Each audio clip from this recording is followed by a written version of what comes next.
Welcome to Darker Days Radio presents Vampire the Masquerade. I am one of the regular hosts, Chris, and I am joined as always by Fiona, and we're joined by Ben. Hello! And we're continuing 24-hour Party Monsters. Sorry for the delay, technical stuff as always. I mean, there's a lot been going on with Twitch, so there's technical stuff anyway. Right, to start off, if people are interested in Vampire the Masquerade 5th edition, there is now community content support on the Storyteller Vault through DriveThru RPG. Woo!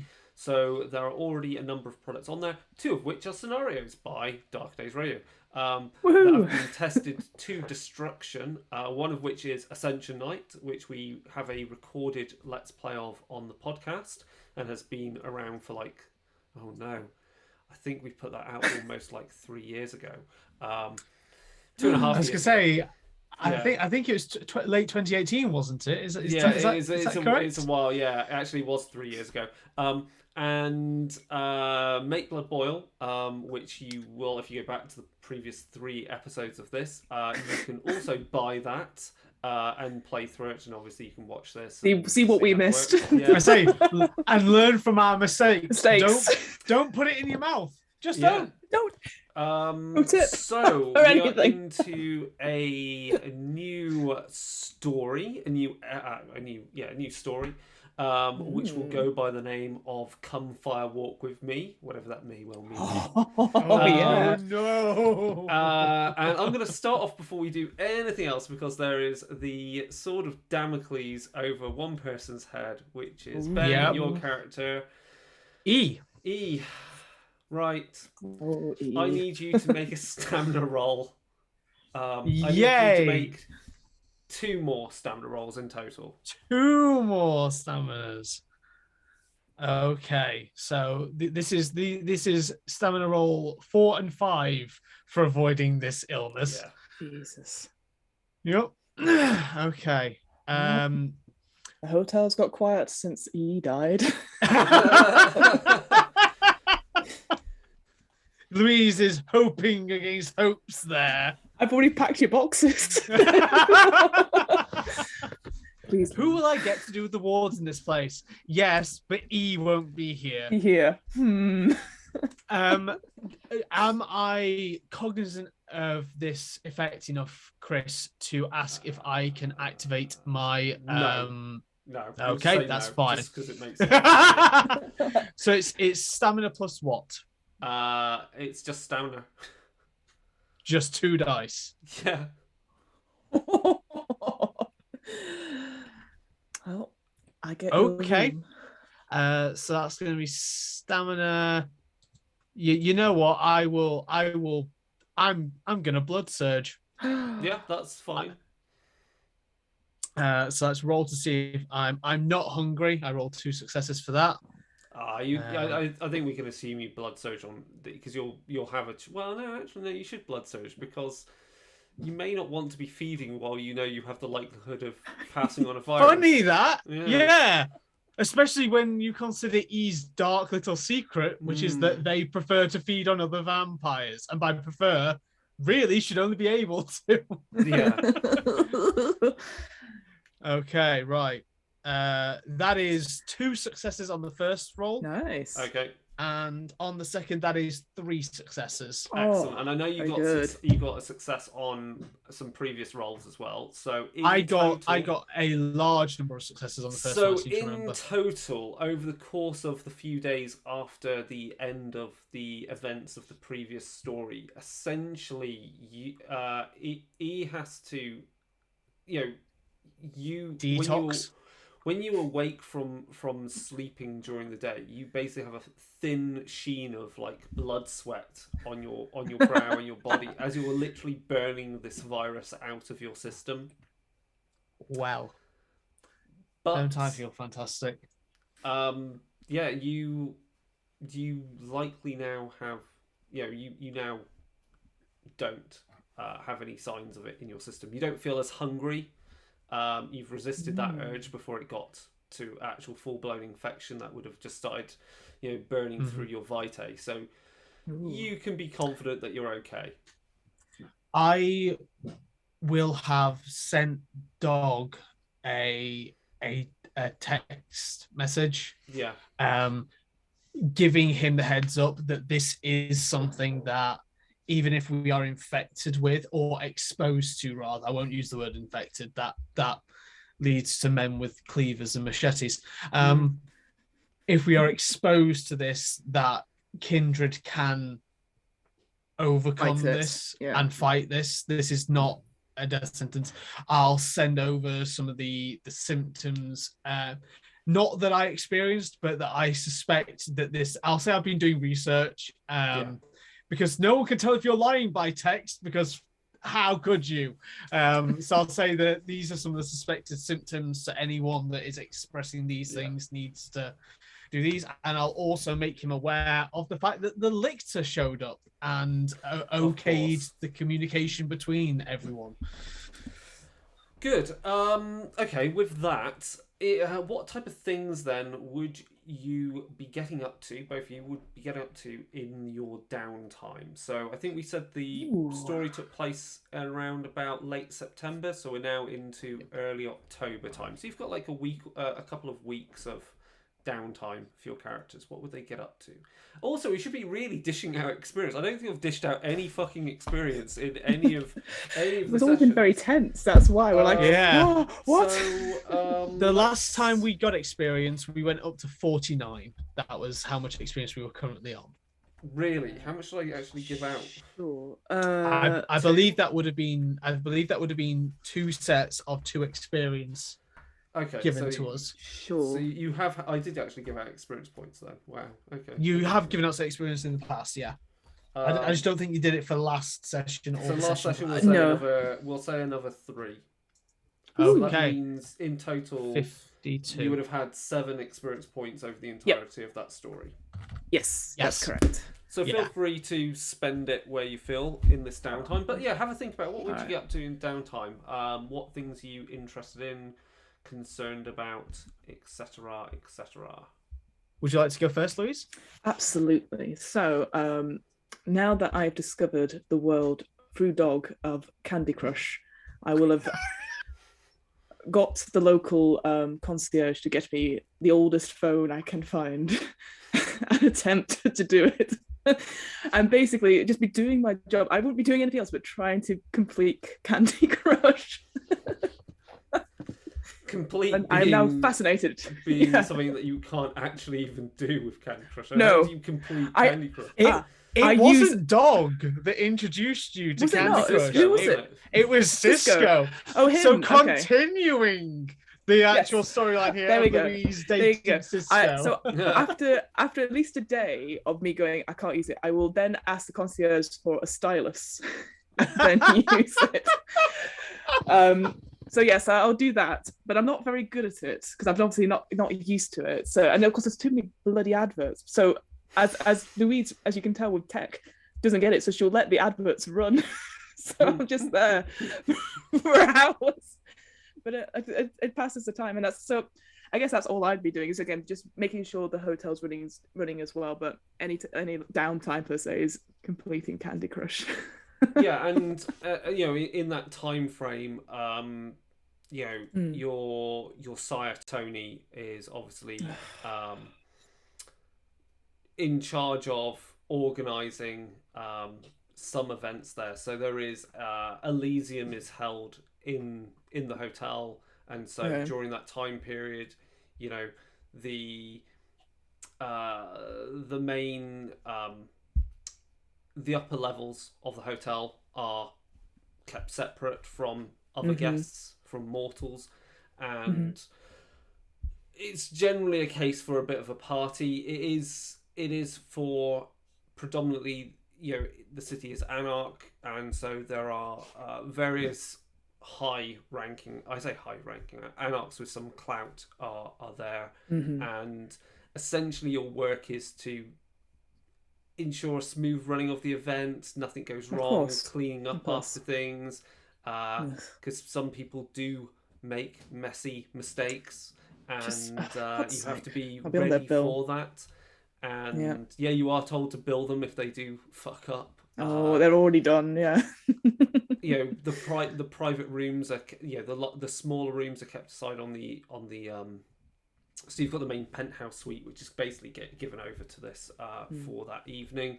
I mean, Elysium is maybe not as la-di-da and well-to-do as the Camarilla try to do it. It's more of a boisterous kind of party. I've been to those conferences. Yeah. We've all been to those conferences. Yeah. Does Tony hang around? Does he take the credit for most things? He likes hosting it and having his ego stroked about it, and really demonstrating his influence that he has, because obviously having control over the hotel and other locations where Elysium is held, or the resources he has through other businesses, you've got to demonstrate power to maintain it. All right. I guess I get on with the stuff, and if we have chats or anything like that, I keep it civil, but I absolutely despise him. So I deliberately, 1,000% I despise, because he comes swanning in, claiming credit when it's actually my good work that's made this hotel work. But I like the idea, like he'll be like, "Oh, hold the lift," and I'm like, "Oh no, sorry," and the door shuts, so he has to wait for the next one. So it's that level. Honest. Oh, see, oh no, sorry, Tony. Yeah, it's that level of pettiness for sure. But yeah, all right, cool, good to know. I think the best way to describe the party is, if the Camarilla is high society, this is like footballers having a party. It's that kind of deal. It's Fair far enough. less. There's far less airs and I guess people do like to present themselves in the best possible way, but the way they conduct themselves is a little rough around the edges. So it's a bit like Ascot then. Yes, that idea that it's all sort of pretense, but they're actually horrific people. They're horrific people. Or to even take it one step further, it's York races. Yeah. Right. Ugh. Grotesque. Fair enough. Anyway, so that's what's been one of the main things that's going on, and obviously in that time you can attend to anything else. You have your touchstones to interact with, maybe who you hold dear to your heart, that maintain your connection to your humanity, to mortal life. So do you interact with any of those in any particular way? I definitely get so I've got two that are sort of nearby. So there's Olivia, who's the head of catering, who's a decent woman, and I also have Eddie the doorman. Maybe I get into like they do other games as well, so maybe we do like what good multiplayer games on this is how old I am. I actually don't know what games you do on the phone. I get the impression that Louise would be very, very addicted to something like Clash of Clans or something. No. I tell you what, it's Words with Friends. Oh my god! Of course, it's Words with Friends. Of course, like I'll come up with something, and they go, oh, "We don't get that word." I'm like, "What are you talking about? This is a very good word." So yeah, I think I'll just be touching base with them through Words with Friends, but also keeping aloof at all points. So yeah. Excellent. So E, what do you do in your downtime? Well, to start, he has a book to read. A book that costs someone their life. So he is reading. Look, as far as he is concerned, that shop that needed to happen. Okay.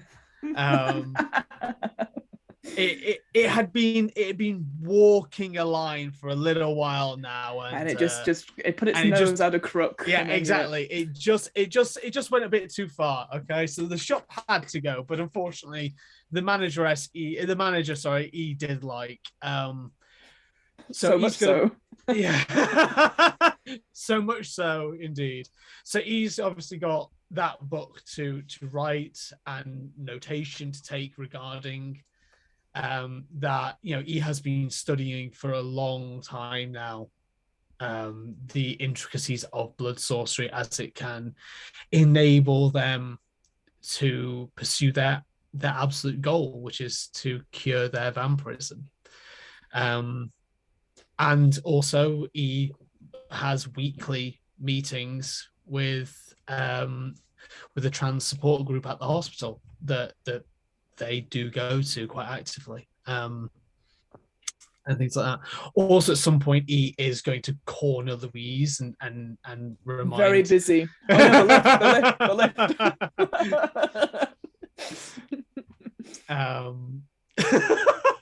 Yeah.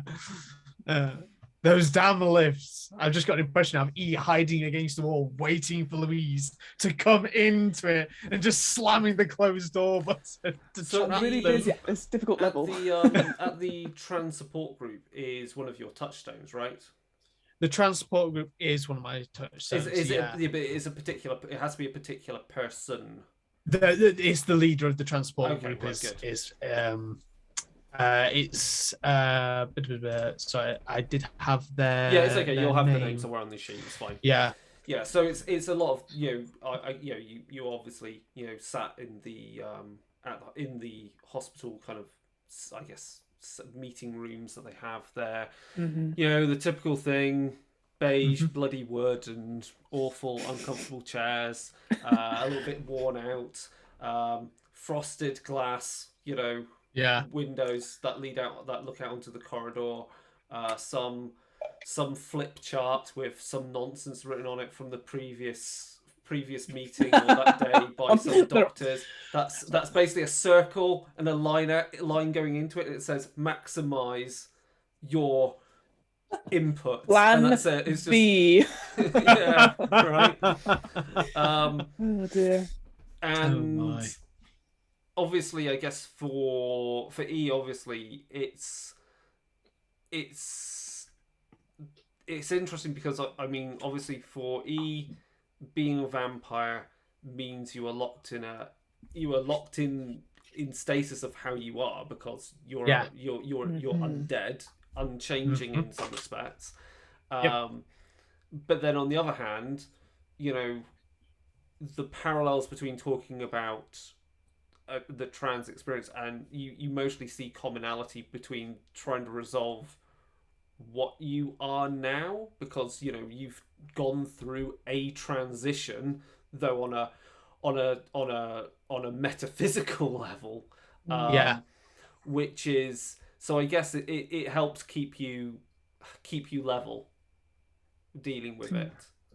I think also E is a trans woman. They use they them because it is impossible for them to transition, but they are a trans woman and have been for the longest time now. So for them, there is a sense of almost vicarism. This living through these people who might be struggling, but every now and again, there's one of the group who has that ability to have the intervening surgeries that they need, or begins to notice that testosterone or estrogen is working for them, and that things are beginning to change for them physically. And obviously for E, that can quite literally never happen because of what has been inflicted upon them. So this is how E reminds themselves that they have given up a lot of their humanity to try and change something which would result in them becoming human, which is in of itself or almost an oxymoron. But they have spent 30 years researching every tome, every piece of lore, every book that they can get their hands on, in a very similar way to these people research options for transitioning. And so E doesn't have the luxury of being able to stay at these things for very long. They limit themselves to maybe 4 years, because around that time people begin to notice that E isn't changing, and has to move on. And the hope is that the same people are not necessarily running these things forever because that enables E to move around the city and go to other ones. But yeah, so I think, especially at the moment, with what just happened to them in regards to being exposed to this thing that really they've not had to deal with since they were turned, which obviously in E's case was entirely against their will. The idea for E of this connection to mortality again, something that they've not had in when were they turned 38 years now, means that they are feeling, I think, a very strong connection to what was, what could have been, and what is no longer possible. So I think for them, the group is really important at the moment. Can you make especially for me since a wits plus awareness roll?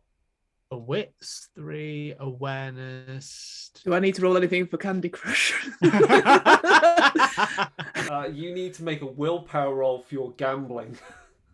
Yes, I can do that. Is Louise going to be sucked in by microtransactions? Come on, you know they are. Absolutely. I'll let you just roll your dice, roll your willpower dots as dice. Just roll it. So okay. I've got 3 successes, no criticals, okay. 1 on one of my hunger dice. You obviously going into the hospital. You're maybe since the events of the previous weeks, you keep your eye out for weird shit in hospitals. Actually, it's interesting you say this because over the course of this downtime, I spent some experience to get my my second rank of Auspex. Nice. So I've increased my Auspex to 2. And what power did you take as a result? Premonition. Premonition, excellent. No. Premonition is my favorite power in this game because it's literally you touch something and I fuck with you, or you go, I want to do a premonition and I still mess with you. So it's always fun. It's good because it's a great way of I mean, as a storyteller, it's a great info dump power to use to move the story along if things are being It's delayed. An excuse to mess with the character in a way that progresses the story. It's perfect. Even better on messy criticals. It's even better on messy criticals because you're just like, you're getting visions of literally hell. Anyway, yeah. So you don't really notice anything else. That's good. Great. Well, as I said, it's a few weeks later after the events of Make Blood Boil. So, you're both at the hotel. It's a regular night. You're watching people come in and out, suitcases, and concierge. You're doing your business with that. The valet dealing with cars. You're seeing again. Oh, it's that footballer. Oh, it's that businessman. It's her. Oh, doesn't she work on the city council? Oh, interesting. Oh man, the stories Louise could tell if she did Gossip Girl. And of course, you're mostly you're down in the basement in the communal haven. Either you're practicing your art and your business of tattooing some person, some vampire. Yep. It could even be the case of some vampires asking you to tattoo their ghoul so they can say that they're mine, right? Yeah, possibly. Yeah, actually, that would make a lot. I think you mostly get quite a lot of good business out of that. Yeah, my mortal money comes from is largely that, and also the very rare referral based tattoo where someone that I regularly tattoo passes on, they really want a tattoo, they're good for your fee, and they're one of the okay ones to tattoo because he is very selective and sought. I'm trying to think in my head how we're going to have so we'll get to that. So there is as Louise at the front desk. And obviously, Hotel Gotham is very Art Deco. It's black and whites and golds. Bruce Wayne would not feel out of place in this place, especially when we're talking Batman animated series, for certain. Anyway, Yes. And yeah, the telephone goes, and it's picked up at the front desk, and they look over to you, Louise. It's Tony is asking for you. I'll put the call to the office. Okay. Thank you, Claire. And it's like, just like shut the door and it's like, all right, fine. You hear someone go, "Get the black light. I don't think that room's clean."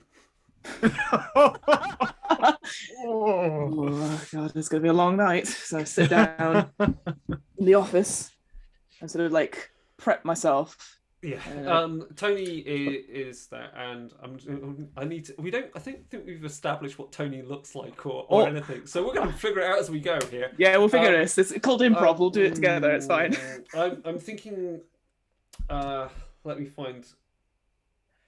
Within yourself. Yes. Be an arsehole, Chris. You can do this. Yeah. No, I know who I'm going to call upon. I'm going to call upon a character I've used before. Excellent. Louise. That's you there? Hi, Tony. How can I help you? Good. I'm just in my penthouse suite. Could you bring yourself up here and your friends? Is E down in the basement doing what he does? They do. Sorry, they. Sorry. Yeah. Yes. I apologize. Tony. Yes. They'll be downstairs, but I don't wish to disturb them. Well, it's a matter of importance, and I require you immediately. When you say immediately, do you mean immediately, or can it wait for like an hour or two? No, must be now. And you're sure you need me? I need all of you. Now, I understand Xana might be off doing... They're busy tonight, yes. Xana's on a tour. Xana's Xana's on a tour. Or whatnot. But I'm certain that I believe someone, because obviously someone asked, and I gave a referral to E, and I believe they booked in tonight for a tattoo. So I think he is there right now, and I require both your services right now. There is obviously compensation in this, and of course, I will put in a good word in wherever you need. Tony, compensation. What? Before I go anywhere, what have you done to that penthouse? And there's nothing wrong with the penthouse. There's nothing wrong with the sounds hotel. like there's something wrong. If I have to go up there, it sounds like there's something wrong with the penthouse. Something more important than the penthouse right now. What could be possibly more important than my penthouse in my bloody hotel, Tony? I think you'll find it's my hotel. Well, it is currently. Not all of it. That basement belongs to My me. dear, careful with your tongue. You could easily be turfed out on your arse. I'll be there shortly. Do I need to bring anything else? Just yourself and E. I need a good sense of humour. I'm sure you will bring along your sunny disposition. Always. Speak soon. Shut the phone. Shut down. I'm like, fucking wanker. Right. Storm out as Louise can, like very prim and proper, and then obviously go down to the basement and take a moment. I don't think E and Louise we've been on speaking terms, but it's more like every time E's trying to corner Louise about something, Louise is like, I'm so busy.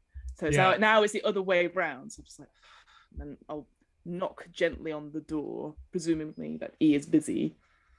Yeah, there's probably the sound of like the running of an electric motor from the actual tattooing that's going on. All right, then I open the door. I open the door, stand there expectantly. E, You're needed upstairs. Louise, are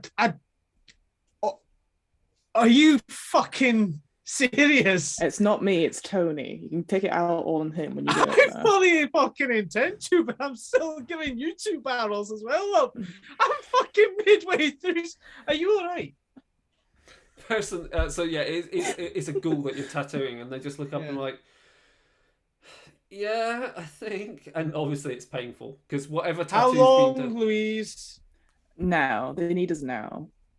Do you want to take half an hour, darling? I'll leave you with a Coke and you can sell your stuff. Yeah, they're okay with being left there. They look Teeny tiny Coke They're can. almost on the brink of tears with what you're having to tattoo on them. It's in a very because it's a ward sort of style circle, isn't it? So it's hours of tattooing a time. Go to the mini fridge, gets the tiny Coke. Oh no, it's not. He is classy. He has other glass kind of bottles. Cokes. No, he has glass bottles. Okay, I went to the opposite direction. No. Well, I mean, I don't know. yes, but Xana's no. got stashed somewhere probably. Anyway. Yeah, but no, he will like get them to sit up, make sure they're okay, check in on them, and leave them with an actual full sugar Coke and a candy bar sort of thing to really bring themselves back up. And obviously, E's tattoo parlor is filled with birds, and then there's the interior sort of shell sheeting that separates everything and keeps it completely sanitary. So E will like appear through these like plastic sheets, just like, and it's just like the look of abject fury that is being directed at Louise, like full Louise. Right, let's go. Not busy to take it. The snap of gloves coming off the hands. Yeah. Not busy, I take it, Louise. Not got anything on now. Nothing to do with me. Tony's wanna. Mm-hmm. Come on. Can't keep his lordship waiting. Fucking can. Get in the lift. Yeah. Desperately. Oh no, you don't. Just sticks a perfectly like a Jimmy Shoe heel just appears into the door. Our shoes. Oh. Okay, so you get into the elevator and it heads up to the top. Yep. And you there's the ping, doors open, you go through, it's got the zigzag kind of pattern carpet and black accented decor. You head to Tony's suite. The door opens and inside it's a very open plan suite. There's like a bath. There's literally a bathtub like almost in the middle of the room. It's that kind of freestanding. It's really nice. And Tony is sat in reclining in a nice armchair. I thought you were going to say he's in the bath, and I was like, I'm going to go away. There are you note that there are 3 or 4 of his herd along with his ghoul, and of those herd, of course, they're all blonde. He only feeds on blonde people for some reason. Maybe it's they're blonde or are they blue-eyed? You've never been too sure if it's the one or the other. And as he sat there, he's got a small glass that clearly has someone's blood in there because he's basically bitten someone's wrist and it's drained into it. The herd, his herder kind of just sat round. They're watching on the flat screen TV something. One of them, they're watching some trashy movie, or maybe they're watching, I don't know, Hollyoaks or some shit. It's that's how high class he is. It's watching Hollyoaks. Tony is quite tall. His hair is, I guess the way to describe him then, I guess, is he looks smart, but in a kind of like new money kind of smart. As in, it's a nice suit, but it's not really It's the suit, but it also has the hoodie, coming out from underneath it, style new money, or Yeah, not quite. He's a bit older than that. Oh, he's tailored older too of that, tight. obviously. He's older than that. Yeah, Yeah. he just lacks that kind of refinement to it. Most probably because the way he's come into his money and come into his position is more through violence than influence. Right. He's a thug. Yeah. He's a Ventry thug, which is scary in its own right. So yeah, he's got too many. He's basically the thing that mostly alerts you that he's new money in that respect, or at least he doesn't quite have the class. Is mostly the cheap looking kind of like sovereign rings on his hand, and he's kind of got. I'm going to go with he's Christopher Lee with a goatee kind of level of smarminess. Ooh. Tony, you rang. Yes. Take a seat, please. Do you want a drink by any chance? I can get one of them to We're on duty, Tony. It's fine. Please. Actually, that's a good point. Everyone can roll a d10 and half the result. So a regular d10 and half the result. Let's see how hungry you are. Oh, I'm very hungry. Always hungry. Regular D10. Oh, that's cocked. Wow. God damn it. So that was a 6, so it's a 3. Okay. So you've got 3 empty hunger dots. So you're not that hungry. You're at hunger 2. Oh, fab. All right. I got a 10. Oh no!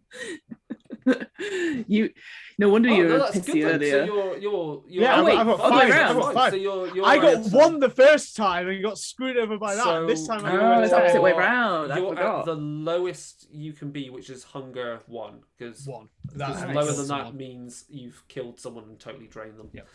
Okay, good. So yeah, it's up to you whether you want to accept. I blood. don't accept anything Tony gets me. No, of course not. I've got dinner downstairs. I assure you, they have quite a good Tony, tongue to them. You remember that we have an arrangement and an agreement, and that I'm in no way indebted to you, and I have a client downstairs, so you've got half an hour. So how about what? You shut up and realise the arrangement is you have a haven and you don't have to do anything to have it because it is a favour to me for previous work, but that is on the assumption that when I require you, you step to it and do something. Now I can have you out of your ass here. in no time. Do you really want? And he begins to look you dead in the eye, and he looks like he's gripping the arms of the chair and is almost wanting to get up, and you can almost see that he's ready to bare his fangs. I go, E. Do I need to remind you exactly how I got my position here?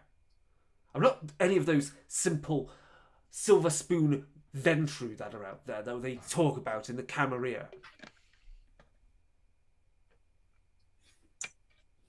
What can we do for you? Good. I need you to essentially pick someone up and bring them here. They're a good friend of mine. And they are looking for refuge. They are not from Manchester. They are a former broodmate of mine from Birmingham. Not Leeds. Oh, okay. Phew. They, though, while I moved north and obviously assumed what control of what I have here, they foolishly they went south, didn't they? They went to London. They went into the arms of fucking Mithras, didn't they?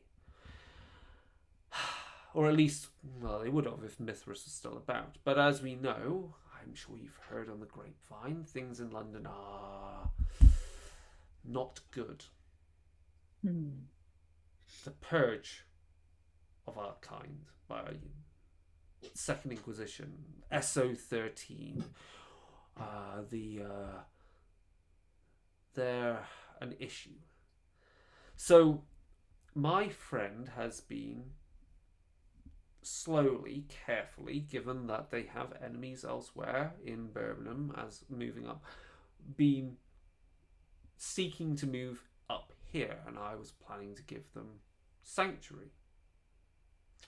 So I need you to essentially pick them up for me somewhere outside of the city, somewhere that is, not going to get the attention of the Camarilla and their. What's the name? Is it Elictor? Was it? Yep. Yep. Yep. Yes. Do we need to worry about them too much yet, or were they? They have offered communication. Interesting. I assume that's mostly because I don't really agree with the Arbeiter that leads the Camarilla. Anyway, I need you to go to this. The address is on this, and he hands you over a small card, and it has the address of a location out to the south of Manchester. That's a place. It's a derelict, old factory works. There's a number of, given the way the economy has gone, some of these places are obviously not being operated right now, and it was the best place I could think of that wouldn't get the attention of anyone that would want them. The person that I want you to get, her name is Gail Crothers. She is a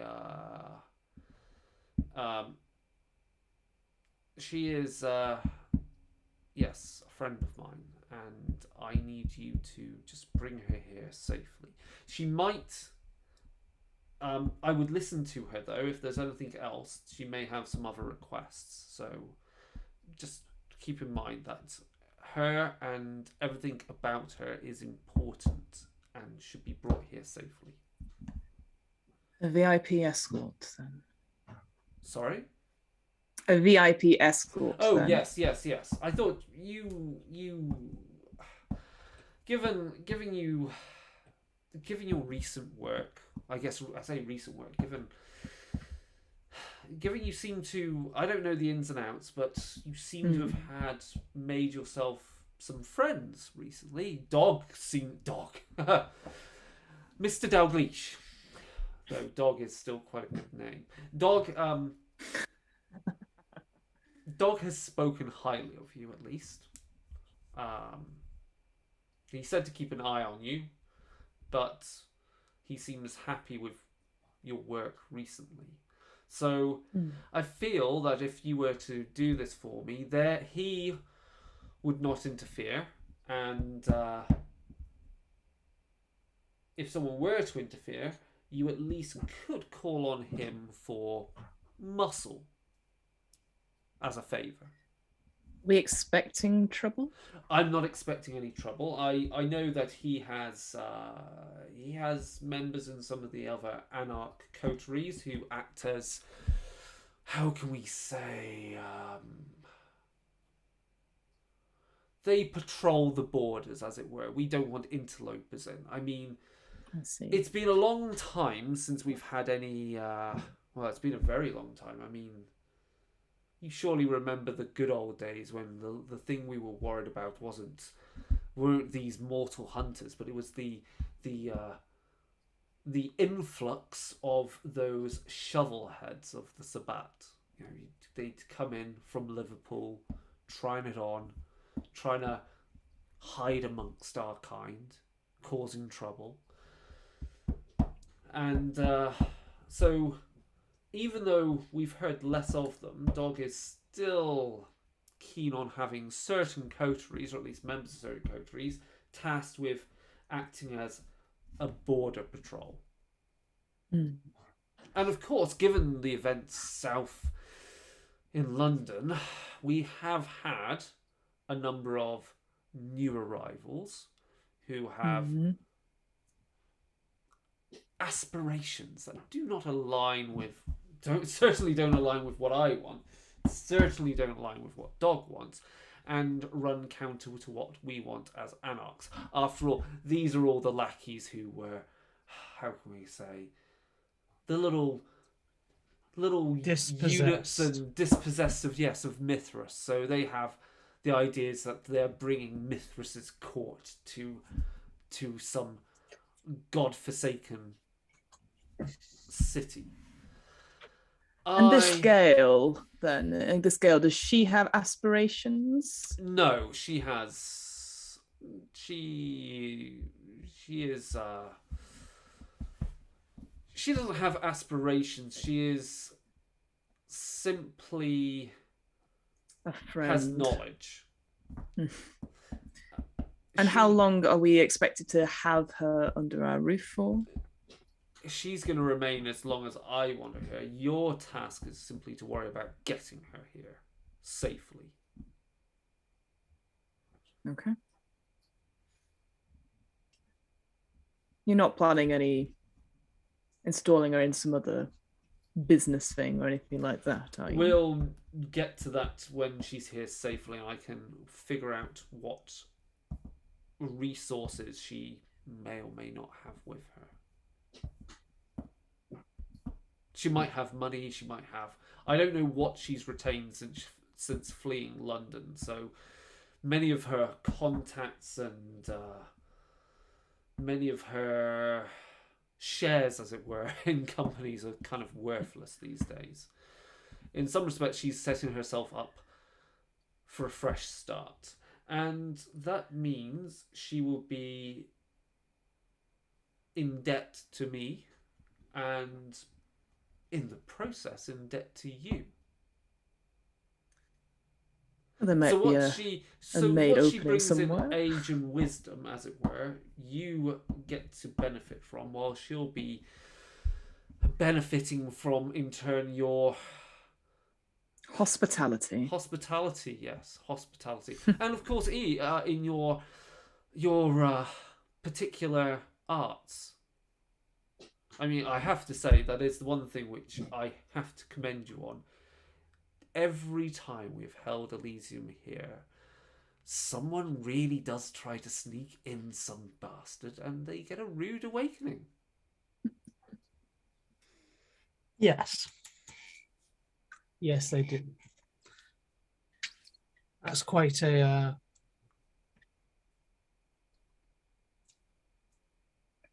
Yes.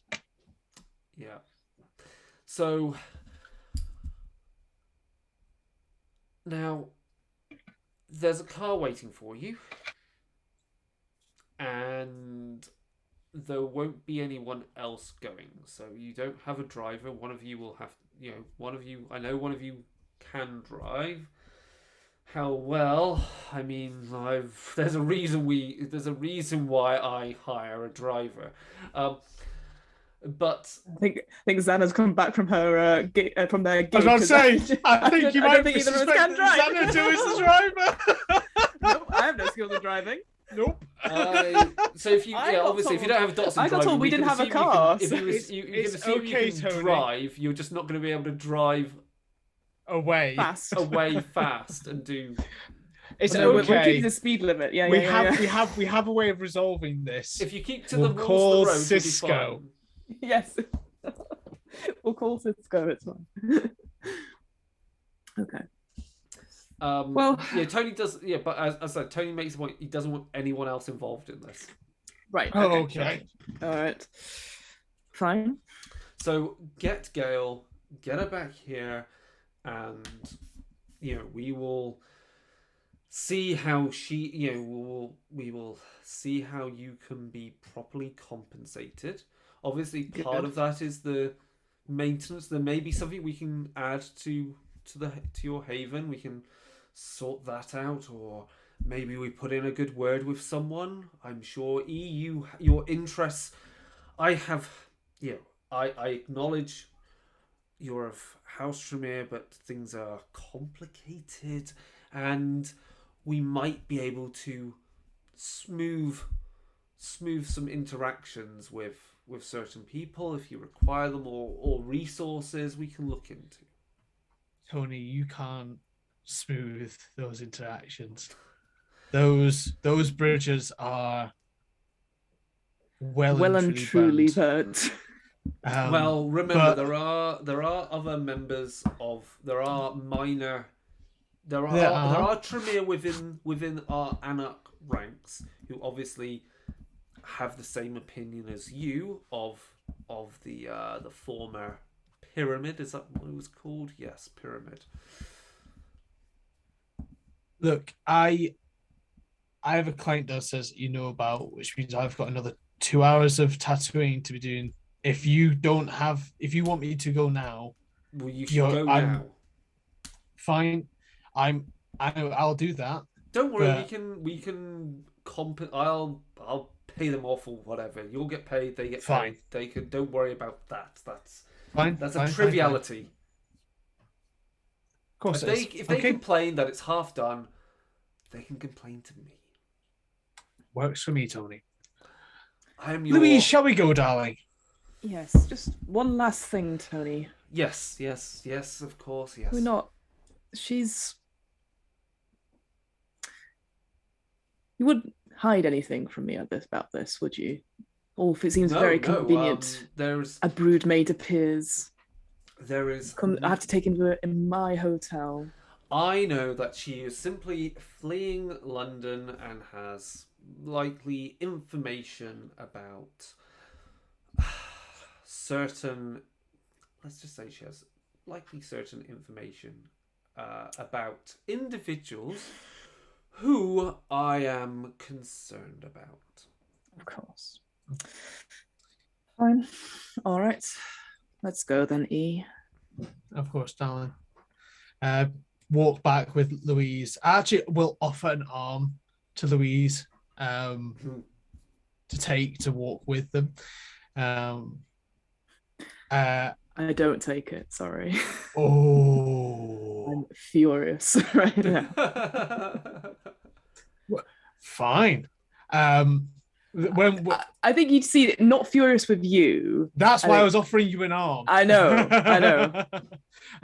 But I will wait until we're at the elevator and steps in and the doors close and I just go, oh, and Tony, belt matches shoes, darling, not clashes.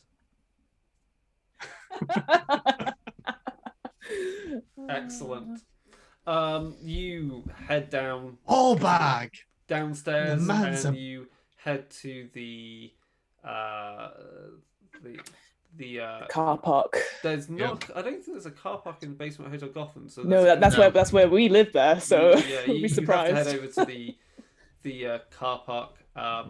Or no, actually, I will the valet brings a car to the front of the hotel for you. Ooh. That's ready. I'll let the ghoul that I'm tattooing know and inform them to, book in for a time that works for them for me to finish for follow up. And if they're do ghouls use the word sire? Do they use master or mistress sort of thing? What's the appropriate word for someone who sires a ghoul? You wouldn't say sire. It would be their.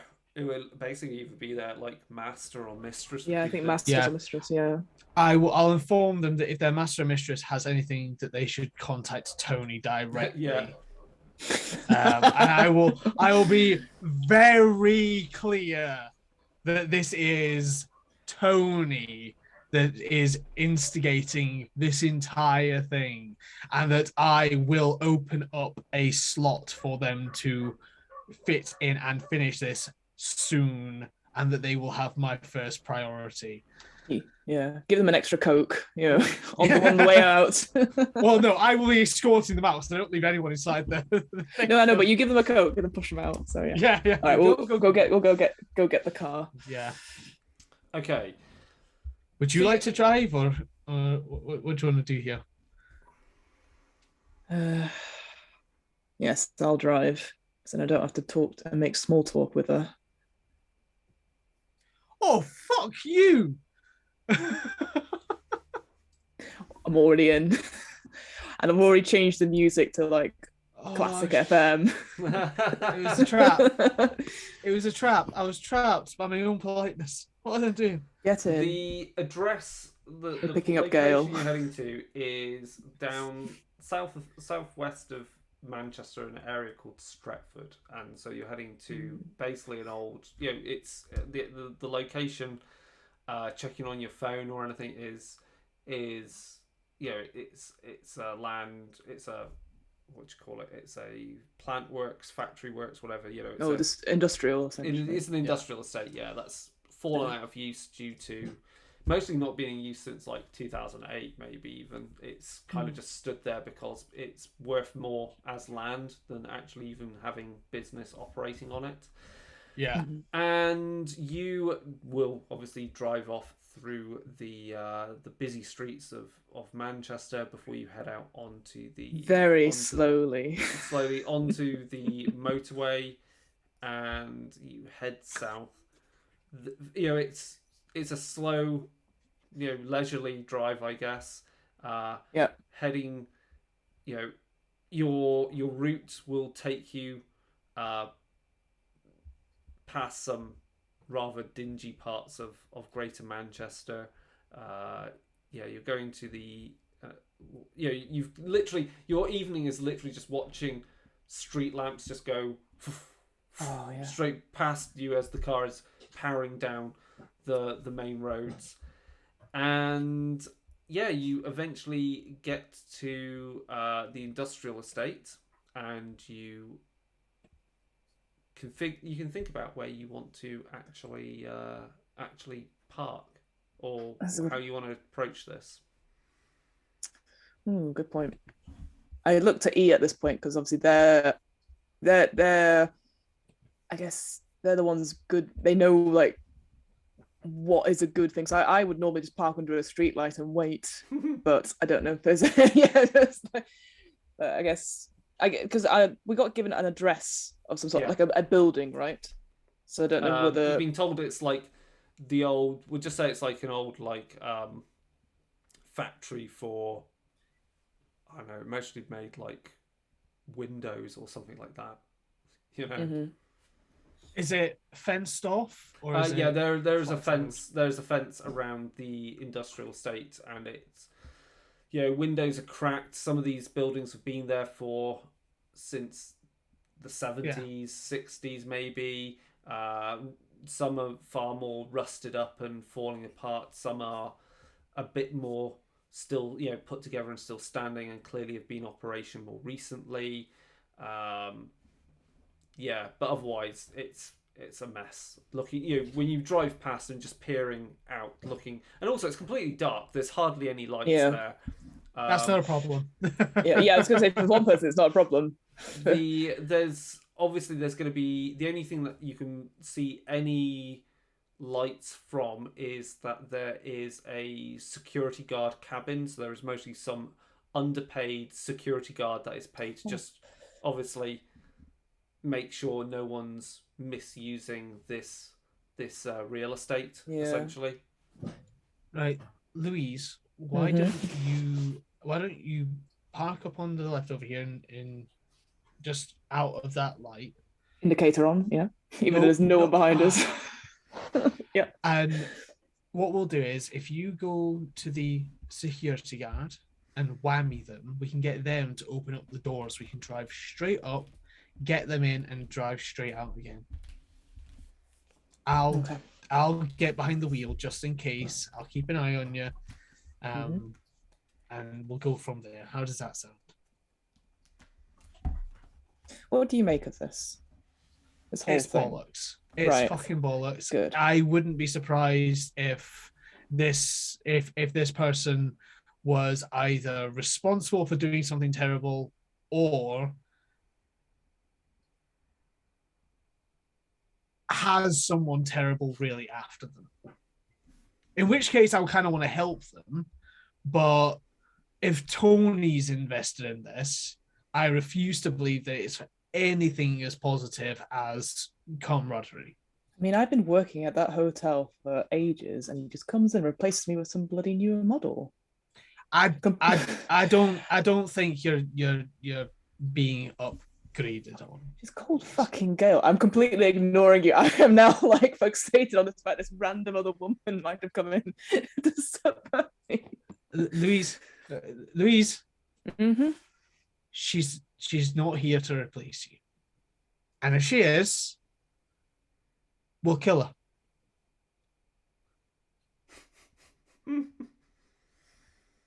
What could possibly go wrong with that plan? All right, and I park up, get out the car. I'll get into the driver's seat. Watch as E drives away. Yeah. Bye. Take that. And I'll go up to the security cabin. Okay. Well, stealthily. I mean, I assume there's cameras all around, so they'll probably have seen me. There or are something. cameras that are looking out, that are dotted around the perimeter of the industrial estate. Yes. Yeah, so I won't hide or something. I'll just walk up normally, and then knock on the door. There is the door that leads out onto the street. It opens, and stood there is a very grey-haired, slightly overweight security guard. And he's just like, "Yeah, excuse me, is there a problem?" Yes. Could you open the gate for us? Open the gate. Yeah. Excuse me. Who are you? Oh, that doesn't matter. I'd like you to open the gate, please, and I'll use dominate. Of course. There we go.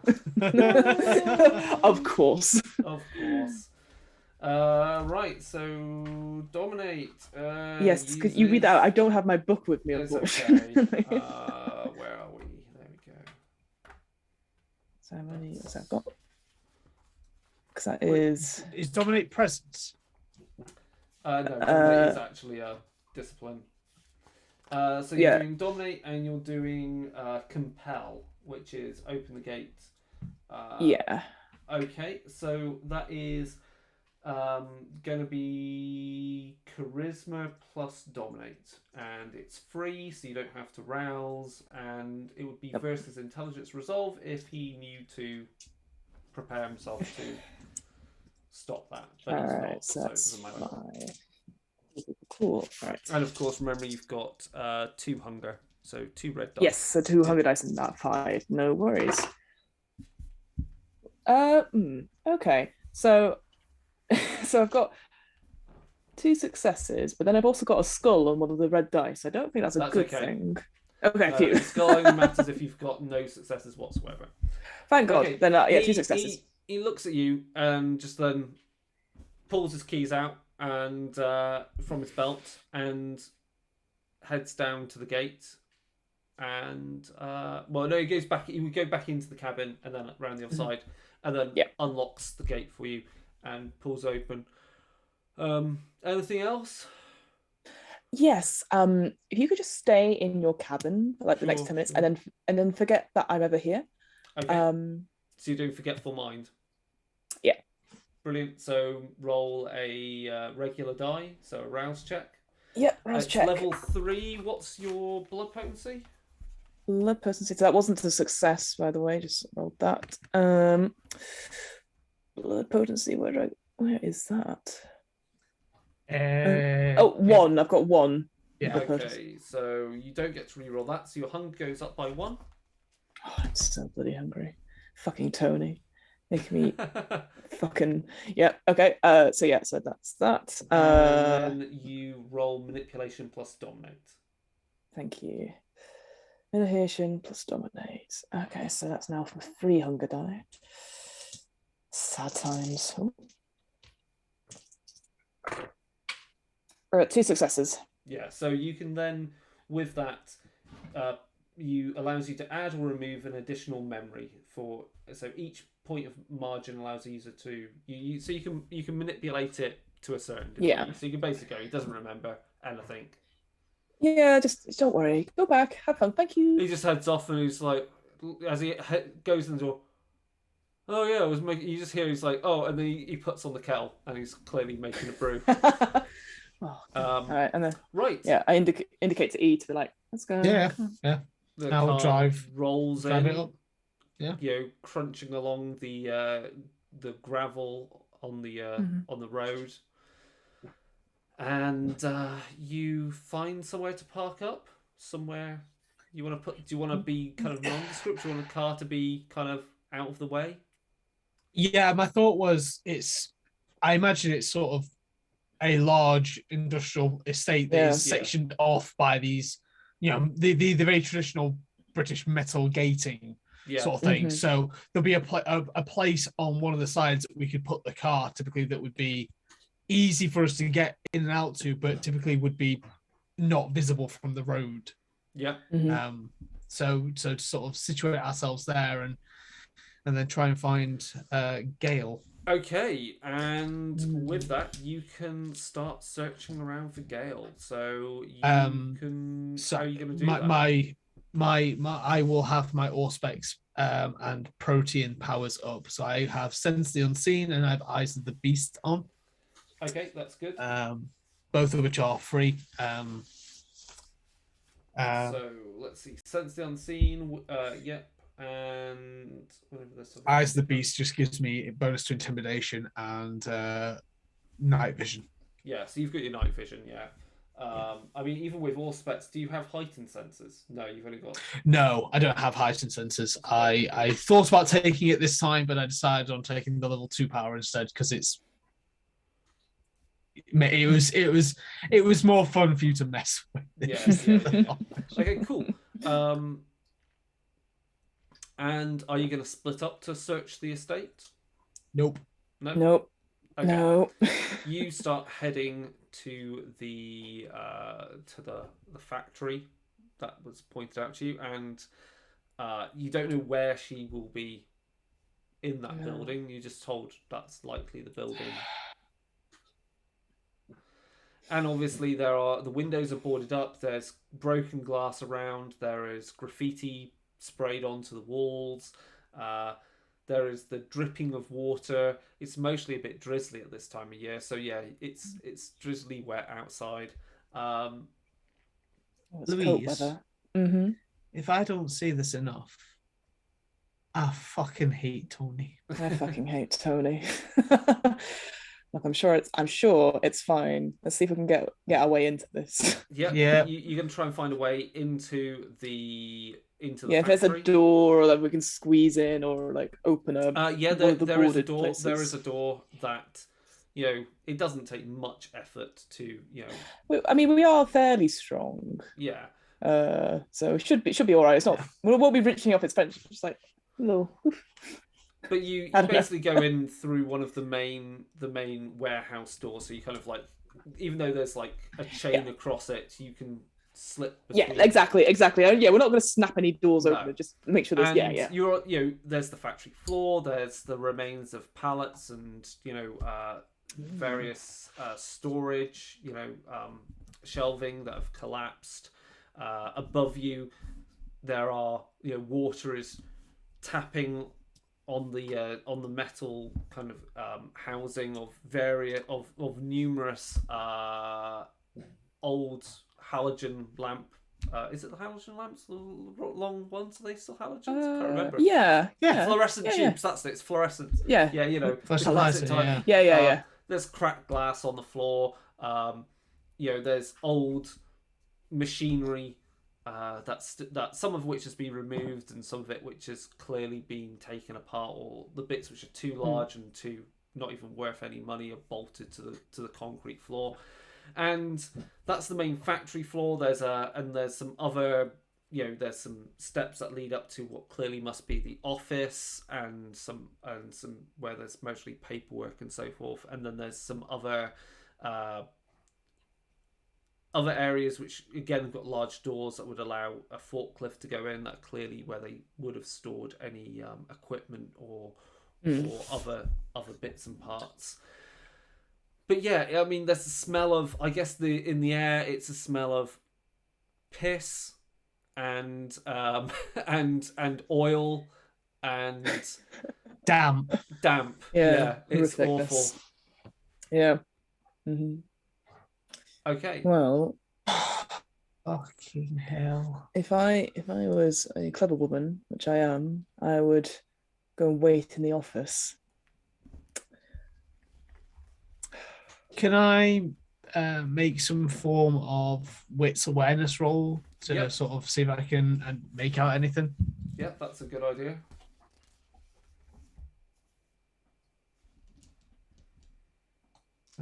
Finish 6 dice. Use hunger. 3 successes. Nice. 3 successes. Okay. Okay. Your keen eyesight, as you look back behind you, you see because obviously you've got eyes of the beast, so it's night vision. So you're seeing high contrast, and you see what look like 2 figures in the distance past that gap in the warehouse door, moving closer. So we're inside. You're They're inside. And they're outside, outside. moving towards. They're coming into here. Louise, darling, Mm-hmm. we've got 2 people that are coming in through the warehouse door. All right.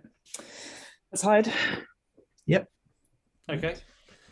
Make Dex plus stealth rolls to hide. And I have +1 to this if they're kindred. So do I get my +1, Chris? Yes, you do. And I, remembering, because I've talked to Zana quite a lot, that I also have Cloak of Shadows.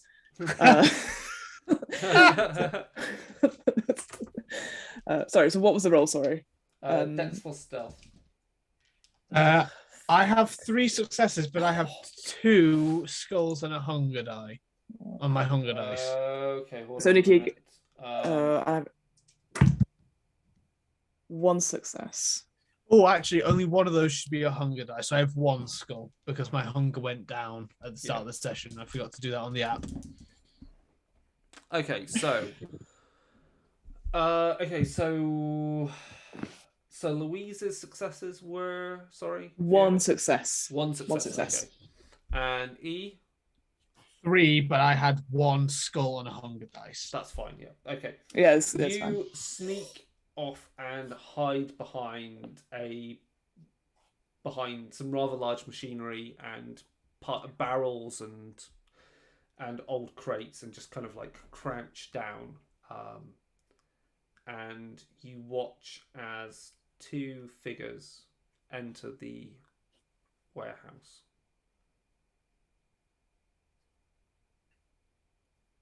There again, they walk into the middle of the warehouse slowly. From the way they're walking, and from what light there is, little light. You can make out one of them is a heavy set man. The other one is a woman who looks to be in her like 40s. Her hair's kind of tied back quite tight into a bun. Severely. It's very severe, and is wearing what can only be described as, she does look like a teacher. In E's head, all they are thinking right now is, oh, maybe Louise is being replaced. Great. Shaking with fury beside you. They look around, and they kind of, then you watch as they point up towards the office, and the heavier set of the 2, the man, starts going up the steps, while she looks over into one of the storerooms. What do you want to do? Do they have torches with them or anything like that, or they're just wandering around in the darkness? They're wandering around in the darkness. They seem Okay. fairly happy at what they're doing. I say, Okay. with my sense unseen, can I see that they have powers active? Sense Unseen would not allow you to see powers active like that. Sense Unseen is seeing hidden things, ghostly things. I thought that if I was looking at Kindred, I specifically could see active powers that they're using. I don't believe Sense the it unseen. does that. It definitely allows you to see if they're using obfuscate. Oh, is that it? Is that? Yeah, there we are. Yeah, for example, a vampire using obfuscate. There we go. Yeah. It basically allows you to see, because obfuscate and anyone doing like astral projection or something like that, Yeah. you would Okay. see. So it's good for ghosts and We know. anything that's like supernaturally hidden or something that Yeah. exists in like something in between dimensions, as it were. Something that's not quite in phase with our plane of reality. That would also work for that.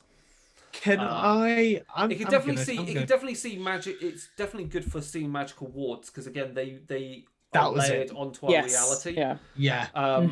Because again, they're metaphysical in their nature, but not physically there. Yeah, because you remove them as part of the spell. Yeah, they kind of. Yeah. Okay, well, in which case then I'll attempt to use premonition to see where to see if I can cast my growing senses of the other into the idea of where we can find Gale, or to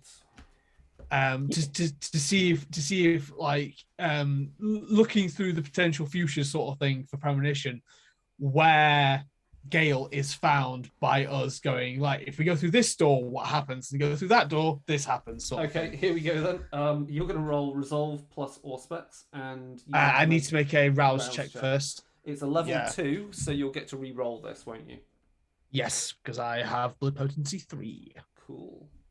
Love the idea that you look too far and you just see, oh, Gale has taken over Hotel Goth. And you're shaking hands with her. God, this is such a lovely experience, you know. Louise, you should definitely go through that door. Yeah, exactly. Yeah, exactly.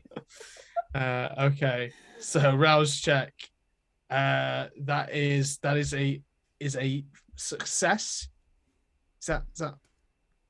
Yeah, that's success on the rouse check. And then, so I need to make a resolve plus what check for this? Resolve plus Auspex is good. So that's 3 Auspex. Oh, it's Auspex skill, so it's Auspex stats. That's 2. So 5 dice. Plus 1 because I'm using a power, and I add 1 to power bonus dice at my current thing. That is not rolling. There we go. 3 successes again. Okay. Nice. Very good. I will at some point. I will buy the full version of this app rather than, because every now and again when I tap it, I hit the advertisement. Oh, you fool! Just below it. You kind of, as you're crouching there, you slow your breathing and really tap into. You really align yourself with your internal beast, because the beast has a different sense of reality. It senses the ebb and flow of blood and connections of things. It is tied. The way it operates with the world around you is very different to your normal senses, and so it's really flooding your mind with as much information as possible and finding the tenuous connections and patterns that are there. Mm-hmm. You can see in your mind a box. Or not a box, a tube. Like an artist's. Yeah, like an artist's tube. And it is in a bag, and that bag is in an office. Or not in an office, no, it's in the basement. Somewhere near. You almost feel like you can look around and you can see an old piece of paperwork that is which has the name of the factory on it, and you realise you've walked past this building getting to this one. Okay. And then you look behind you because you hear something. You hear a trumpet loudly playing, not a trumpet, a horn. And you turn and look in that direction, and you see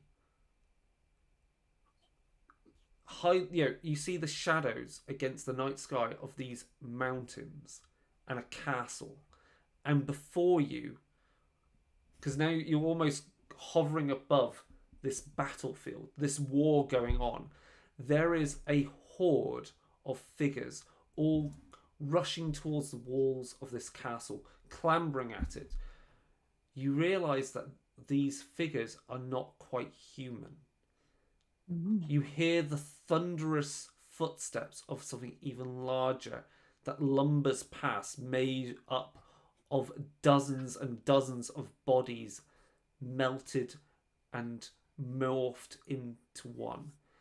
And then you see the gates of this castle. And unfurling down the gates is a banner. And when you look at it, you just can't help but it turns your stomach. And then you snap out of this vision, and you find you're actually on your hands and knees behind where you're hiding. You're on your hands and knees, and blood is dripping from your eyes.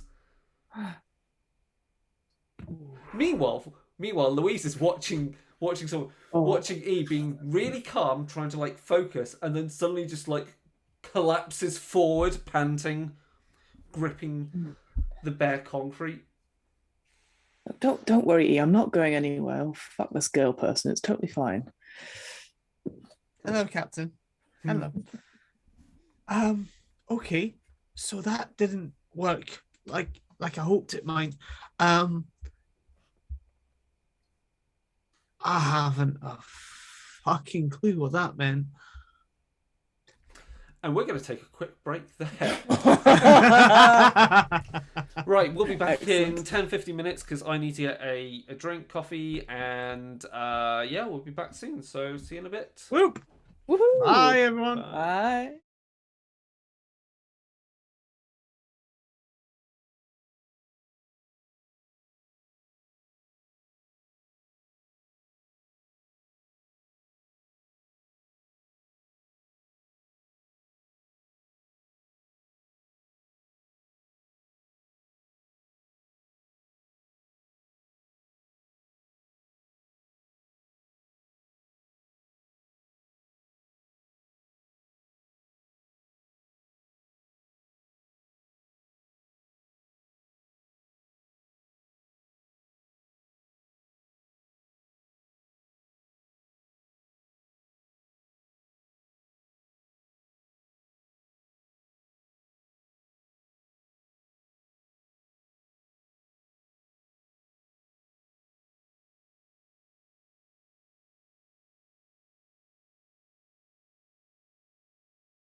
Right, we're back with the next next hour of this game. Right, so currently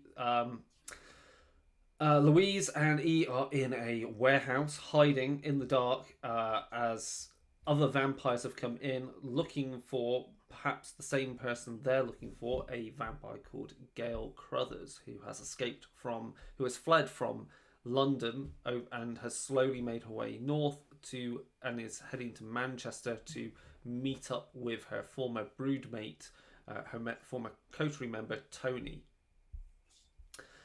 Now, as you are in this warehouse, obviously E tried to reach out with their heightened senses of, well, not even just heightened senses, but their sense of just all things going on, and tap into the hidden patterns in reality and in fate, and had a vision of a battlefield and something being hidden in the basement of one of the other factories in this industrial estate. So, what do you want to do? Currently, there is a large, rough-looking, heavyset vampire heading up to the offices, or is likely headed in there now, while the other one, a woman who looks like a very severe-looking teacher, is still on the main floor of the factory. And the severe-looking woman, she's heading towards a storeroom. Is that correct? She is. She's actually headed into the storeroom, so she's not. So she's not in line of sight currently to you. Yeah. The only thing I was going to ask, which Louise definitely would have asked, but Fiona might have gotten, did we get a description of what Gail looks like? So Gail has a auburn bob. And, that's not her. It's fine. Yeah, and is maybe like 5'4" and no, a short one. Oh. Dresses a short redhead. Do you know what that? You're definitely being replaced. Of course, that's you can't compete. Can't compete with that. Can't compete with natural beauty like that. Yeah. All right. And aggression, natural beauty and aggression. So it's definitely clear to us that that's not Gail going to the storeroom. Cool. I'm just making sure because that would have been a massive faux pas on my part. Machete to the back of the head. Yes. I've got my bag for life round me. I'm ready to go. You still have the machete. You didn't get asked to give it back, so you may. I still have a pistol. Yeah, you do. Yeah. Okay. Cool. So yeah, what do you want to do? I sort of turn to E and I'm like, "Are you all right? Can you stand?" I tried to do something that I thought might help us, and I'm not sure it didn't, but I'm not sure it did. I can get up. Okay. Do we intervene? Do we call Tony? No. Okay. I think. Well, obviously he said that we could ask Dog for support. I want to see if we can do this by ourselves before we call reinforcements. It's just two others. This is the first hurdle. Okay. I ain't getting replaced because we made a mistake and did stuff. You know what, Louise? I respect and understand that. Wow. And the moment Louise turns her back on E is going to text it like in their pocket, Cisco. But I'm actually going to set it so that the text isn't sent yet. It will automatically send. It's scheduled. I'm going to schedule a message for 10 minutes time to Cisco saying, this is where we are. Tony has instructed us to go do something. There are potential very dangerous vampires here. Please come help. P.S. I still think Louise likes you. She downloaded in the text. Do you put vampires in the text message? Oh shit, no. Yeah, right. Kindred. Yeah. Even kindred might be a term that sells you out. There are bad people. Bad people. Come save Louise. Come save Louise. I think she still likes you. She downloaded Candy Crush. This is where we're at. How dare you sell me out? I'm sorry. Did he try to talk with Louise on multiple occasions? Why, yes, As they you're did. writing your text message, another 2 vampires. You can tell because you know just the way they move and everything. Walk into the warehouse. One of them calls out, and is like, "Elena, you there?" The woman who went into the storeroom, you hear, walk out. "Yes, I haven't found her." Okay. The one that's speaking, he looks dressed. He's dressed in not a suit or anything, but he's got like a good kind of like, you know, just wearing jeans and a nice, you know, kind of a blazer and shirt.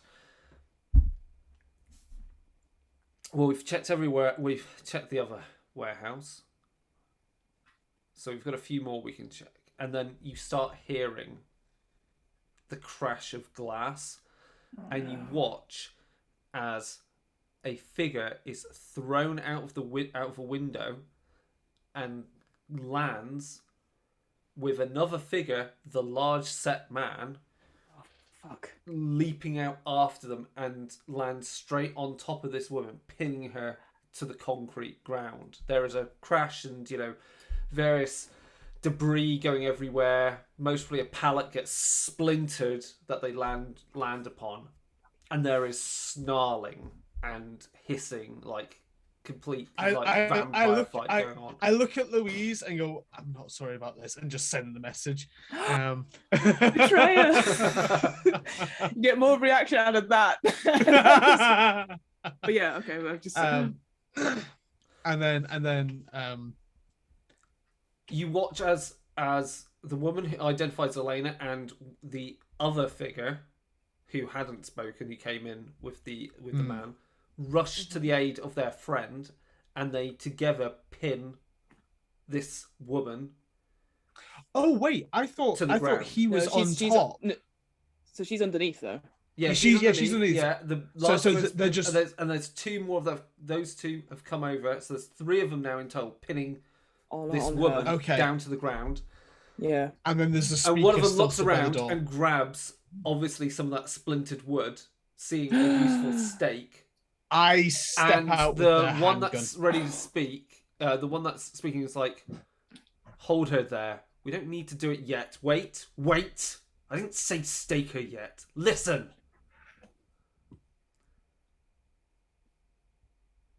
Now, Miss Crothers, you're coming with us, and you are going to pray for your life, and pray for your sins, and pray for sanctuary in this city.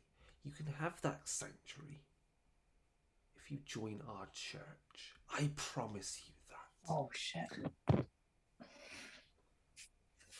If you come with us and you show fealty to Father Vaughan, we will give you sanctuary. You just have you just have to give yourself over to the glorious divinity of Cain fully. There we are. That's what I was waiting for. So as he starts saying that, I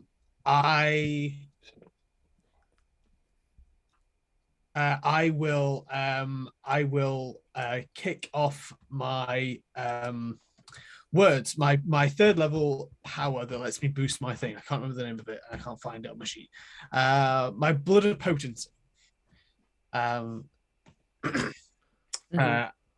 will stand up with the handgun. Fuck. I have nothing useful.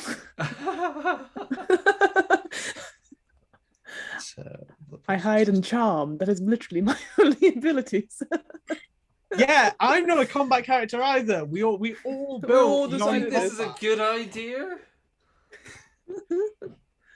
I I have sent for backup, and we were told to get this person, and Tony's being a colossal dick. You are in the South. How long do you think it might take Cisco to get there, to drive there? Yeah. I think if E starts stand up, I'll hold E down. Are you going to hold E down? Yeah, I am. I'm just like, wait. The issue I have is I have to protect women. It's a flaw. No, it's not. Yeah, me too. And I've got flaws as well, haven't I? Oh. Yeah, I can't allow harm to come to women. All right, I'll if you go up, I'll think of a distraction. Go for it. Oh, I know. Do you? Yeah, no, I actually got an idea here because we're surrounded by machinery and oil. Yeah.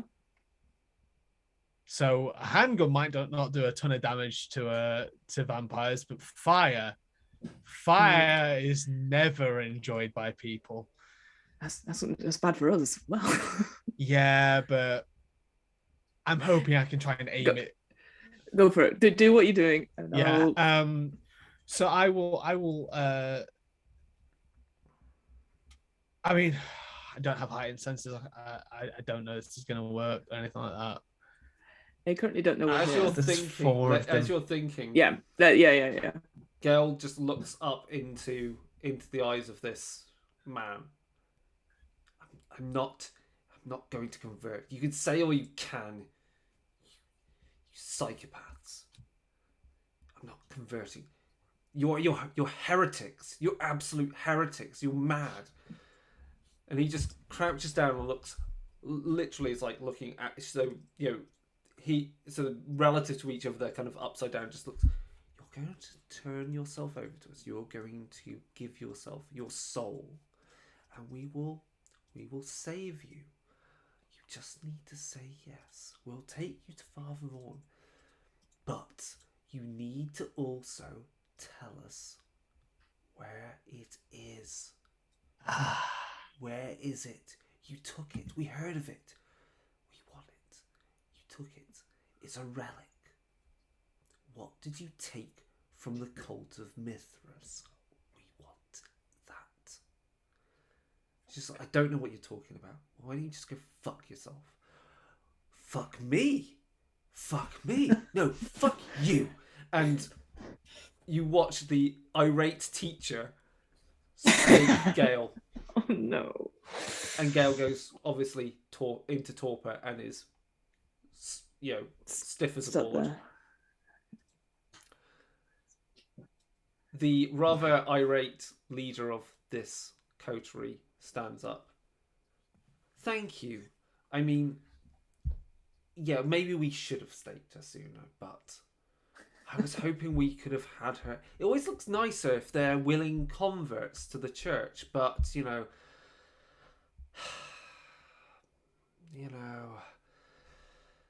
just gotta set an example sometimes. Right, well, guess we're not finding that fucking painting then.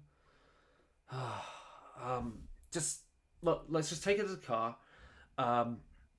We can come back, and if we come back, hopefully, maybe we can interrogate. Father Vaughan might get it out of her. I was hoping we'd have it for him as, be a really good gift, Just pick her up and let's just fucking get out of here, all right? And yeah, we'll deal with the guard as well. Oh, no. And you see them they stand up and they drag Gale away. There being a bloody smear where her body was, as obviously that because she's been staked. And then they leave the warehouse, they leave the factory, and you're alone again in there. The banner that I saw in my vision, that wasn't by chance the banner came. No. Okay. Well, I was right. She was in the office. Oh, Louise. Yes, I know. We couldn't have taken them all on by ourselves. There's only two of us. And even if we did have Zana with us. I don't think we could have taken them all even with Zana. We're not fighters, we know that. But You barely that drive. that one feels bad. That one feels bad. Well, we'll think of something. I'm sure. Fine. Like, because you've mentioned before, Chris, I remember in this first session about the church and Cain and all that sort of thing. And so I know the player knows they're bad. Yeah. So I've got that far. But like, were you saying, I think again from session one, that their influences were growing quite a bit? So Yes, there's on the rest of the clans, yeah. Because of the events, more recent events, with the emergence of some of the antediluvians and the Sabbat waging their grave war against the antediluvians, it's what in effect has happened is before the Camarilla being quite secular in its nature and not acknowledging the existence of these ancient vampires it's all led to essentially what was considered it's all bullshit and myth is actually like no, I think this is very fucking real on our doorstep. And in that environment it's created a fertile ground for all the cults that back in the day were obviously almost were sects of their own in their own right, to have kind of a resurgence as vampires are suddenly thinking like, well, if Gehenna's on our doorstep is happening right now, then maybe what they were talking about is true. Maybe it's better to be part of a collective that has some insight or opinion or ability to fight back, and the Church of Cain is one of these groups. The Church of Cain obviously is also known as the Cainite heresy, and they have a view of what cursory knowledge you know of them is their view of that vampires are divine beings, and that they see the mundane world as being base and tainted. So what little reading around you need to do, or kind of what you have heard spoken of them, is that the basis of their beliefs is also rooted in Gnosticism. So their view is that the god of the God that's the White Throne to is the creator of the mundane world, is the demiurge, and is actually like to them is an evil being and a jealous being, whereas Cain and likewise Jesus were divine beings because they were actually imbued with divinity by the true God. Right, okay. So Gnosticism's really weird and interesting. And there were numerous Gnostic cults back in the Middle Ages, such as the Bogomils and the Cathars. A little bit of history there. It's fun because I played a wonderful campaign of Vampire the Dark Ages back in the day, and played a vampire who was a Gnostic and a member of the Church of Cain in the end. I appreciate it. He also had a habit of like spitting up blood and casting bones and having ridiculous visions because fun times. Fun times. Okay. He was also Malkavian though, and completely off his own head with weird ideas. Anyway. So he's gonna get up and just sort of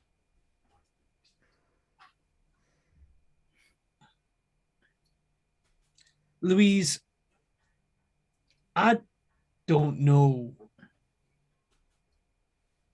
how you feel about me 9 days out of 10. But I've always got your back, and that I've shared some stuff with you that I haven't told anyone else.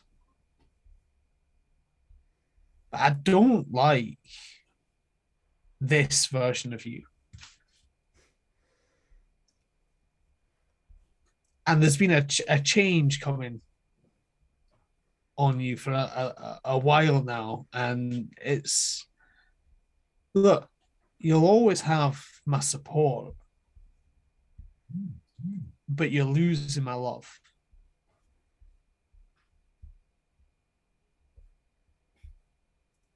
I'm not saying we could have done anything there, and I do think that what you did was probably the smart thing.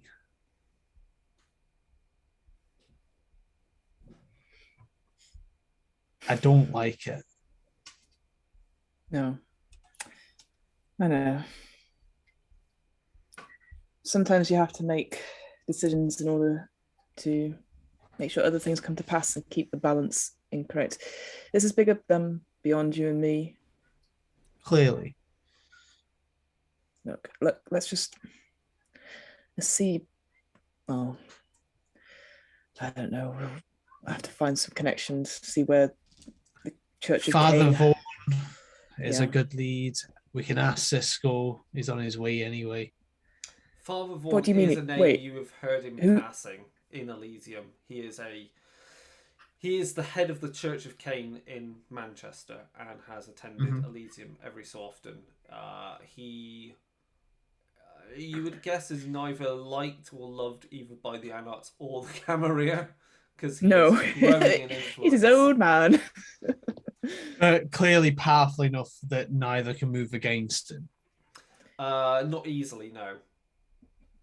Has he been to Elysium just like what we just had, or is he not shown? No, not to that one. He's attended Elysium as hosted by the Camarilla, because also he is a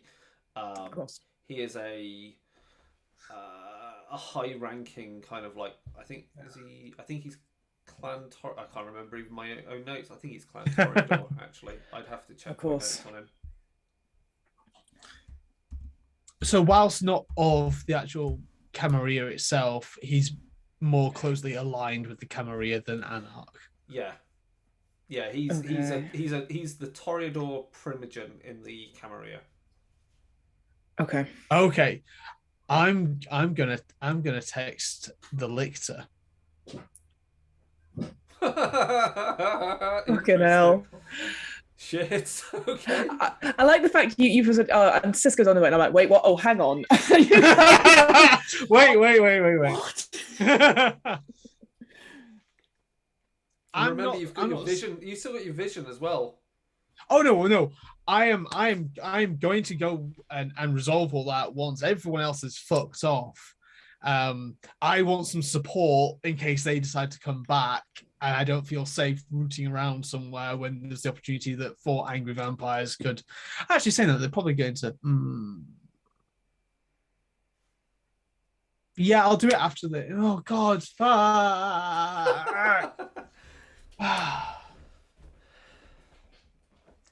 You know what? No, I will go to the building. I will follow my vision exactly. Okay. And I will then return to the car and put it in the boot of the car or something like that. Okay, so you head to this factory, and it is mostly a factory that made like coat hangers or some shit like that. You know, it's that type of factory. Manchester, well-known export. It's some. It's got an industrial press. I think is what Chris is saying. Sure. Yeah, exactly. You know, right. That wonderful hanger you've got. Where did you get that from? Well, Manchester's finest. For Louise, it's almost like he is drawn directly, knows exactly where they're needing to go, and you go into this factory, you have a look around, and you're like, no, it's this way. You head over, and then you find just like a piece of an old crowbar that's lying around, and you pry up this trapdoor, creaks open, rust and paint flaking off at the hinges. You descend down the steps very confidently, and there, at you like look around, and then you find there's a pile of old boxes, again damp and rotten, and then you just sweep them out of the way, and there is this leather bag, and you unzip it, and inside is this kind of like artist's tube, Tube.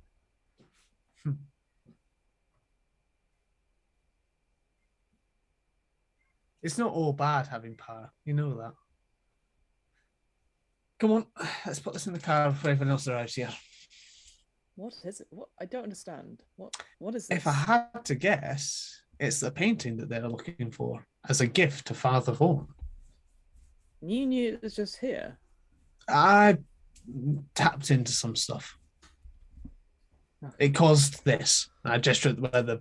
Oh, I really should have got my fake blood on. Damn it! I didn't even think. Yeah.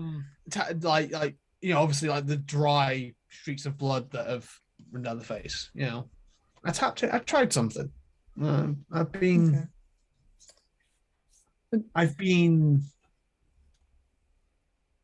ever since that ghost. I'm saying this as we go back upstairs, by the way. I'm not just waiting down here for this. No, we're fucking off out of here. Yeah. Getting the fuck out of there as quickly as possible. We're getting spooked by being in a basement, so yeah, no fucking off. Where possible, Chris, I'd like to make it look as if someone hasn't been down here and as in removing footprints. And I can't do anything about the boxes, but they won't really going to be any footprints. I don't think. Yeah, Unless you've literally stepped in some paint or oil and traipsed it down. You're wearing your Jimmy shoes in this. So. You're goddamn right, I'm wearing my Jimmy shoes. So I just So I ever since that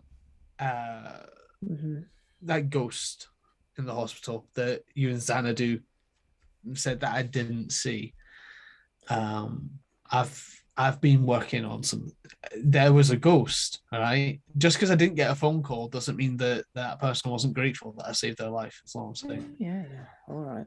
Well, I am happy for you, and now you've acquired a painting. It's a painting. Yeah. From the sounds of it, it's a Mithras painting, but Oh, should we have a look? I'll wait till we get home. These things can be fragile, and I've got the necessary things to take care of it. Yeah, get your gloves on. Yeah. Yep. All right. His degree is in art history. All right. Shall I drive? Well, we should wait for Cisco and stuff. I'll just call them off. It's fine. You sure? Yeah. We've got to. We need to find out where Gail is. It's very important. Hence, Cisco arriving, talking, communicating. No. Just text message him. It's fine. Okay. Gonna text back. We've had to leave. 4 Cainite heretics staked a vampire to take to Father. Can shit. Can do we have Snapchat? Yes. Do we appear on Snapchat? How's best to do this? Not to reinforce it, but again, like after the previous story involving the Second Inquisition. Yeah, I know that. Are you? Very, very, very, very paranoid, which makes me inclined to believe that I have installed what's that ridiculous one that's you're on Signal. That's what you're Signal. On. There we go. Signal. I've installed Signal, Chris. Or the equivalent at the time, yeah. I think Signal existed in 2018, but yeah. No. So what I'll do, I said, look, why don't you just tell them to meet us at the hotel? We can talk to them there. Okay. Fine.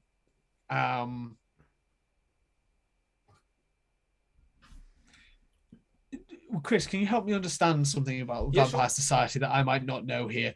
A primogen within the Camarilla is a position of authority and stuff, but that also means that there is an expectation that what we just saw happen would not happen because they don't get to get away with stuff like that, right? Or no, a primogen is pretty much. A primogen is okay. So the primogen are essentially a council of elected, and by elected either by popular demand or by the fact that they're the biggest badass that's there, or or the prince installs the Primogen Council and picks who he wants to be. Yeah, they pick who they want to be their advisors, as it were. The Primogen, there are cities though where the reverse is true, where the Primogen are the ones that have the power, and the prince is basically a puppet. Right. So the Primogen are pretty much like, if they're in that position, either it's just for the look of it, and it's just a in name only, or they do actually wield influence. Okay. In either of those situations, walking around staking and kidnapping other vampires would not be okay, or would be something that they could get away with. Normally, a vampire, when they arrive in a city, should present themselves to the prince of the city to be asked for, to be allowed within the city, which they have not yet done. You could mostly presume. Now, remember, the tricky thing there is that the Prince of the City of Manchester does not exist, because the Cameron does not have that power. Instead, it's the Arbitrator. So the only other person that the new vampire should really present themselves to is to the collective rule of the Anarchs, which consists of basically Dog and a few others who are considered collectively to be the brains of the fucking operation. Yeah. And if I'm understanding this correctly, Dog was not necessarily aware that this person was coming into Manchester, but Tony said that we could call upon him to provide us support if we needed it, which means that Tony has to know that Dog will want to know what this is about. And whilst Dog may not be happy about allowing some wayward vampire who fled London, who could, given recent events, you have no idea whether they're even being tracked potentially by hunters as well. Yeah. What that actually means, though, is that what this person has done would go against Dog and the collective Anarch. No. So given that they aren't, let's put it this way: given that they're not a registered voter, it doesn't matter what happens to them. Right. Okay. In which case, then they're fair game. Knowing that, I wouldn't have texted the Lictor, because there's nothing the Lictor could do. Yeah, exactly. Yeah. It wouldn't make sense for E, who knows and lives this world, to go, I'll contact the person that deals with this sort of people when they've not actually broken a single rule. Yeah, exactly. Okay. In which case, I will call off. I'll call off Cisco. I'll send a message saying, meet at Hotel Gotham. Tony's probably going to want to talk to Dog as well. Something went bad tonight. Potential Camarilla nonsense. In the Signal app, which means that fucking hunters can't. It's all encrypted. It's all encrypted on the back end. Yep. Fuck's sake. Life for a vampire is pretty fucking hard, isn't it? Thankfully, I have enough points in technology and stuff like that to know about Signal. And I was going to say, I have no idea.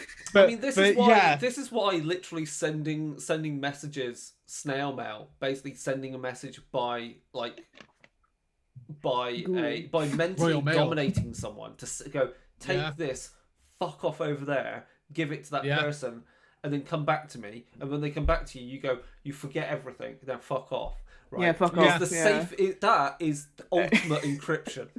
That is end-to-end encryption. Yeah. Human mail. Honestly, if I had the animalism thing, I'd be using pigeons. Well, yeah, you've watched. I would be using John Wick. We've watched John Wick 3. Yeah, I'd be using John Wick 3 rules here. I'd be like, you can't track this, fuckers. Here, a SIM card on a pigeon that just has the messages saved on the SIM. Fuck you. Deal with it. How are you gonna deal with that? How are you gonna track a pigeon? Good fucking luck. Yeah. Anyway, but I use Signal. I've used Signal. Back in the car. Signal, please well, sponsor. as you we will head say back your to your app car, name. You see No. outside the Oh no. security cabin, the guard is lying down, is face down in a puddle. I'm guessing then that they'll also have dealt with the cameras. Yeah. Oh. Because we knew Literally going into the security office, you can see it's been ransacked. Yeah. Okay. So, I think we can assume that they're not fucking around. No. But if I turn the body of the guard over, does he have a wallet or anything like that? Touch him. What are you doing? Fine. Does he have a wallet? Yeah, I'll have a wallet. Yeah. Yeah. If I open it up, is there the long pictures of kids and grandkids? There's pictures of like his a collective. Him and his missus and his dogs. Dogs, him and his missus and like his grandchildren. Yeah. Of course, his grandchildren. This is unfair. Put it back, obviously. We need to call this in, at least. Or I don't know. I don't want. Dog can do a cleanup, but you told me to call them off. There's no sign of bite marks on the guy. If he has been drinking blood, you don't know. No, he has been stabbed multiple times. Yeah, he's dead. So. Oh yeah. Look, I mean, this sucks, Louise, but it's just a human. Come on. Humanity 5, people. Humanity 5. Yeah. I do not give a fuck. Yeah. He gives very few fucks about people. That is part of their thing. I'll just get back in the car, not saying anything, leaving it. All right. Let's go back to the hotel. Oh shit! It's loose gravel. It's a bit shit. They won't be able to get prints for the car. No. It's loose gravel paths. It's a pain in the ass. Okay, let's do this. Right. You drive off and you drive all the way back into the city centre, and you are heading back to the hotel. You park up and the valet drives off to park the car, and you head in with the leather bag. You head up back to Tony's penthouse suite. No, you're not. No, we do not. No, we do not. I am going downstairs. Downstairs. Okay. My deal with Tony was to go and attempt to get Gale. Yeah. There was nothing mentioned about object d'art, and I fucking hate Tony. Wait, is he doing finders keepers? Are you enacting this law of finders keepers? No, I'm enacting the law of what Tony doesn't know. He can go sit on a fucking dildo about, because I don't give a shit about this guy. So I'm gonna go into my warded sanctuary that I have. I will allow Louise to enter it, which is unusual in and of itself. No. Louise would say, "Look, you do what you need to do. I will go get a boardroom ready for our guests." You do that, and then I'm going to unroll this thing and actually start to. He literally was an artist before they were turned. Yep. And has academics, art history, and I presume as part of that probably has some knowledge of how to treat and care for art. Yeah. Fragile art, yeah. Well, I specifically took science, chemistry for this exact reason and stuff like that. It's all part of this idea. So you slide it out of the tube and you unroll it on a table. Nice clean table, big enough for it. Yeah. It's about let's say it's about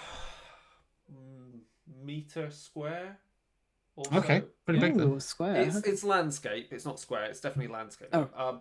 Oh, okay. But that kind of space it takes up. Yeah. Right. And it's very old, kind of very old canvas or something. You're not too certain of the material on the back. Is it hide by chance? Are there pores? Yeah, it's more. It's definitely more like made out of hide. Yeah. So it's human skin. Okay. You don't know if it's human skin, but it's definitely a hide of some form. Though the painting on the front, it's cracked oil. It's an oil painting. It's cracked due to its age, and it's darkened and so forth due to aging. But looking at it, the only way to describe it is you've seen the works of Hieronymus Bosch, right? We're talking that level of weird fucking shit. There are fish with people legs, with some crazy crap with a trumpet coming out of its mouth. There is. Let's just think of all the glorious scenes of it's literally like Hieronymus. It's like Hieronymus Bosch's hell, but it's definitely like that on speed. Excellent. You've got various figures with you've got figures that have don't have any heads, and instead have just got legs, body, more legs, and an arse, and you've got bipedal rabbits going around, and they're whipping people. The landscape is groaning, screaming people, and mouths yawning open with various demons coming out. It is fucking batshit, and I'm looking at a picture of Hieronymus Bosch right now. It's hard. I'm looking at their hell. It's pretty cool. It's gothic and dark, and there's parts of the Voyager shuttle in there. I'm pretty certain I've definitely seen some of. I'm certain some of his art's in the Doge's Palace in Venice, and I'm certain I've seen it. So it's not something I'd hang over my fireplace. No, it's something. No. It is something that E would absolutely hang up on their wall. Okay. E can make a composure plus intelligence roll while handling it, and I'm going to roll. Okay. Have fun. He's getting pastries out of the freezer. Chris. Ooh, wow! Holy shit! Chris. That's a lot. 8 successes. Yeah. Oh right. Okay. Yeah. 'Cause That's massive. That's ridiculous. Don't bother. Because I have my blood of potency active. Actually, is this the same scene? No. In which case, that would technically be 2 dice less, so 6 successes. So, okay. Fucking hell. I have an intelligence of 4. It's most of my stuff it comes off. Your mind is flooded with images and you can hear it's almost like Gregorian chanting. You feel like you are looking over a great void, and above you you see the image of Christ on a crucifix bleeding, and it's just dripping down into this endless void. And for a moment you are drenched in that very blood, and you feel fucking amazing, and then you snap out of it and you're like, oh shit, this painting is whack. Did I actually see Christ there? Actual Jesus Christ. Jesus Christ. The carpenter. Renowned magician of wineries, Walker and, of water, and bread and fishes. E, who has folkloric block, probably begins to weep. So throws themselves away from the painting, not damaging the table or the painting, and literally throws themselves backwards away from it, and completely repulsed from touching this thing, having seen. Oh yeah, okay. You look at your fingertips; they are red raw from having touched it. Then, because folkloric block, holy symbols presented by any believer, even without true faith, which excellent. That it has effect, because this is an object of devout faith, from the sounds of it.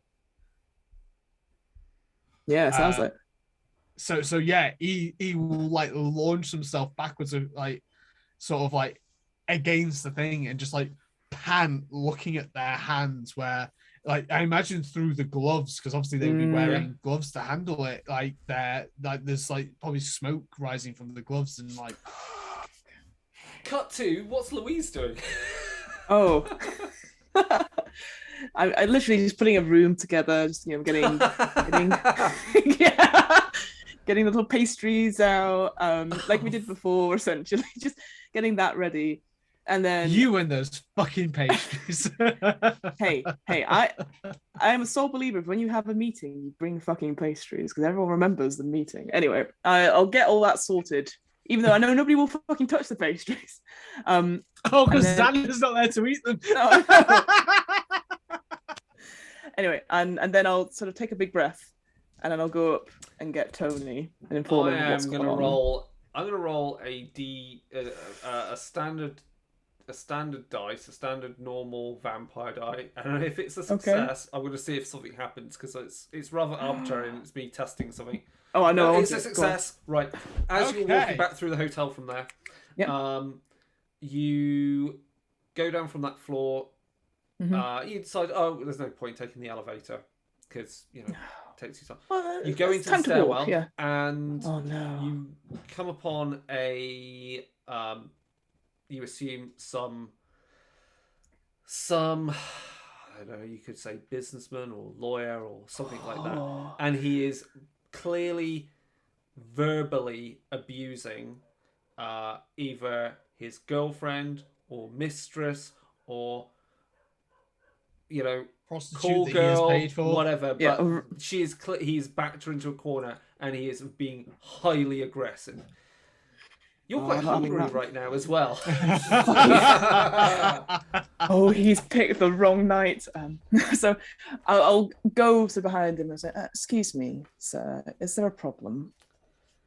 He turns on you, and he's got an undercut and kind of got like that modern kind of like floppish hair there. Not like you, Ben. No, not like that. It's more short and cut, but it is Ben. And he's a bit like brick face, and he just looks at you, and even though he's again dressed rather smartly to be in this establishment, he doesn't carry it well. And he turns around and goes, does this look like it's any of your fucking business? Now get out of my face. Oh, I'm sorry, sir. My name is Louise. I am the hotel manager here. I was wondering if there's anything I can do to improve your stay. And I want to distract him long enough so the girl can fuck off, essentially. Yeah. And I'll try and give a nod. Is everything okay here? He looks over. You ain't fucking going anywhere. And he stands in her way. Pursued by bear. He goes to grab her wrist, and she seems pained by it. Oh, then I grab his other wrist. Okay, you grab it.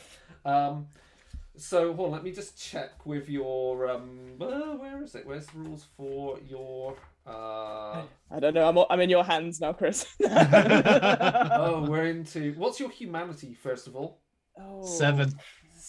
Yeah, I'm still 7. Okay. Xana and Louise are both 7. I'm at 5.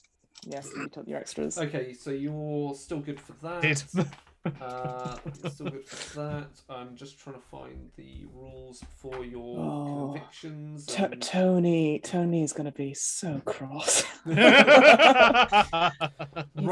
not only didn't get Gale, you made a mess in my stairwell. So this is one of your convictions, isn't it? Yes, I will say, I think because E did point it out earlier, because I always aid women in trouble. I am still feeling guilty about not helping them before. You will mitigate if you incur any stains on your humanity doing anything. It will be mitigated by the fact that you are doing it in the service of your conviction. So in other words, brutalizing a man in protection of a woman, or brutalizing anyone in protection of a woman, is perfectly fine, but in your books. Yeah. Yeah. Oh, yeah. Yeah. Yeah. So even if you murdered him, you wouldn't be so upset about it. I don't feel too bad about it. Yeah. So you grab his wrist, and he looks at you Yep. kind of shocked because he's not used to a woman handling him like that. Yes. So I'll have his wrist, Yeah. and it's very tight. And I'm like, "Sir, I asked you a question. Is there anything I can do to improve your stay?" And I want to pull it and break his wrist. What's your strength? Oh, it's not much. Oh, hang on. This is why E went for a finger. Fingers are Stra- easy to break. Oh no, but I'm angry. 2 strength. 2 strength. Do you want to? You can boost that. Do you want to boost it? Good. Do you want a blood surge? Yes, fuck it, yeah. Okay, so roll roll a d10 to blood surge. Yep. That's not a success. Okay, so your hunger goes up by 1. You're on hunger 4 now. Oh, I'm so cross. Bye. Okay, you Bye. get 2 extra dice on your dice pool for this. Excellent. I will roll his strength, which is only going to be 2 because he's, there's no reason for him to be much stronger. So what about, what's yours? Have you got brawl? Yes, I do. I've got And 2 in brawl. brawl. So, Okay, so it's your strength plus brawl plus 2 for the blood surge. His strength plus his brawl, which he's mostly got brawl because he's a fucking thug. And it's not going to be good. Hang on, you've got your hunger dice as well in that, so 4 of those dice are red. It was going to happen. This is going to be good. And This is going to be good. Obviously, the other thing you can do is if you're that pissed off, you could. Oh, I'm mad. You want to spend. Willpower, don't you?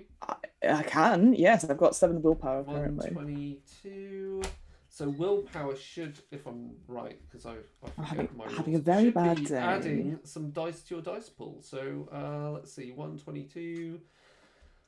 Spends 1 willpower let's try to again. re-roll up to 3 regular dice on any There we one go, yeah. skill or attribute roll, including a roll involving vampire disciplines. You may not spend willpower to re-roll hunger dice or a tracker. So you roll, can use willpower. So if you've got a messy critical, where it was triggered by the dice, where one of the critical dice is one of your regular dice, you are allowed to use willpower to undo it. And I've seen that done. It's quite clever to do that. So anyway, you're rolling. Yeah, I'm doing it. All right. 2 successes. Okay, he's got 3. Do you want to spend a willpower? Yeah. Okay, Go so on. you can re-roll up to 3 non-hunger dice. Okay. Do you have that? I think you've only No, got I one. don't. No, I don't Yeah. have that because I've only got. Actually, both successes are on the non-hunger dice, and there's no successes on any of the hunger dice. Oh shit! Okay, fine. So yeah, I You can't. tried I to can't do beat it, that. and he's just like, he just looks at you perplexed, lets go of Cool, the that's young fine. lady, There we go. and he goes to hit you. Oh. So he's going to do strength plus brawl versus your strength plus brawl. Do you want a blood surge again? Sure. I'm Is gonna blood kill surge- him. a blood surge is for Is it for a scene or for an action? It's an for a action. scene. So I've still got it then, have I? No. Sorry. It's That's for an action. blood of potency is for the scene. Yeah. Blood surge Thing is for an action. is So for do you an want a blood action, surge again? Yep, I'll try it. So Oh shit! Here we go. there we go. Hunger That is a five. success. That is a success. So we're okay. We're okay. And panic. and then you can roll your strength plus brawl plus 2. Yep.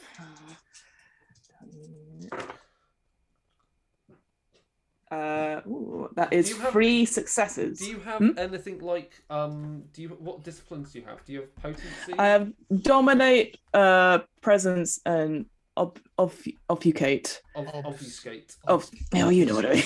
Yeah. So you don't have. None of us took Not- anything we're not- to do with combat. Jesus No. Christ. Okay. So Yeah, you win that. you- He goes to hit you, and instead you kind of just block it and then punch him round the chin. Yeah. Doesn't do. He seems like, again, he doesn't seem too phased by it because he's clearly been in drunken brawls before. He staggers back, though he is perplexed by what's happening, and he's going to obviously fight back. Now, given that you're hungry, and given that it's a fight going on, there is the chance that I do feel there's the chance that you might just kind of frenzy. I think so. I think if you'd allow, if he's at the top of some stairs, I'll just kick him down it, right, and then leap on top of him. That's my. If anything, reenact what poor Gale had to deal with, but from a slightly safer vantage point of just one stair level. Yeah. Okay. Frenzy, Fury, Frenzy, 220. Okay, so re-entitle this arc as Louise's very bad day. There we go. 220 Frenzy. Hunger Frenzy, Terror Frenzy, Fury Frenzy, Provocation. Yeah, friend killed. No. No. Okay, so we'll say public humiliation or insulted by. Physical provocation or harassment. There we go. Yes, there we go. You are going to need to make a willpower test. At difficulty 2. So you get at least 2 successes, or else you're going to lose your shit. Okay. So that is 7 with 400.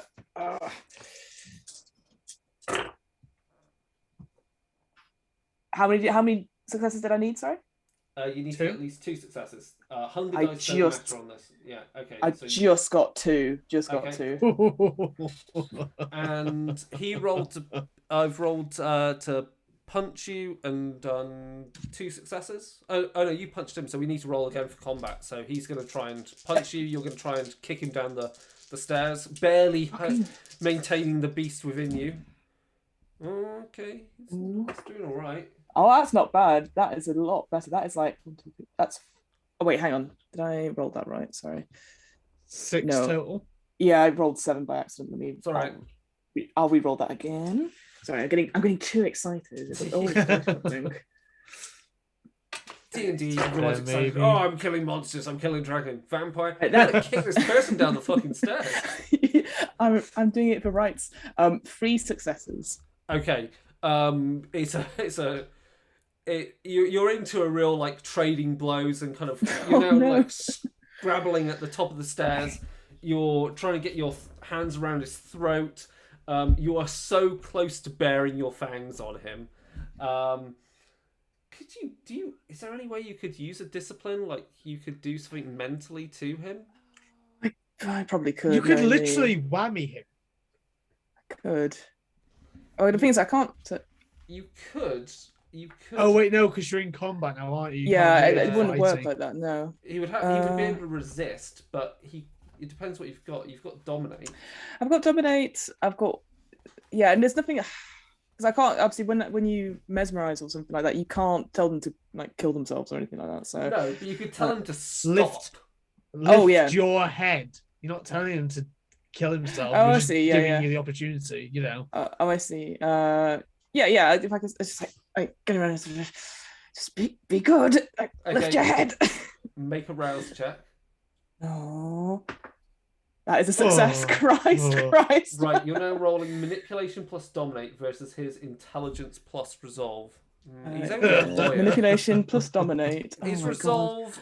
His resolve's most probably. Yeah, okay. Let's give him that many dice. Okay. That's mostly about right. His resolve is not very strong if he's beating up a woman. That's 3 successes again. And he's got 3 successes. You just tell him to stop, and he just looks at you, and he's just like, and the fight continues. This is awful. This is amazing. Here we go. Are you going to blood surge I want again? to desperately know when other people become aware of this because his whatever has run. This is off. literally only like 10. This is only like This is like about half a minute. Yeah. It's only like 15 seconds or so. It's like Also, I like the idea the staff gone, no. No, Louise. Yeah, someone mostly opened the door and went, no. Oh, no. And she's like, we'll take the lift. As we have been doing this whole fucking time. Right. Just go around! Are you going to blood surge again? Yeah. I'm furious. That's what I said. And finally, I have no success. That's fine. Okay. There's the bees. Okay. Okay, so you're at hunger 5. That's not going to start a hunger frenzy yet because there's no scent of blood or anything. So now you can roll 6 dice to do your combat attack. Okay. He's doing all right, this guy. I know. 2 successes. Clearly, he gets into fights down Deansgate on a regular basis.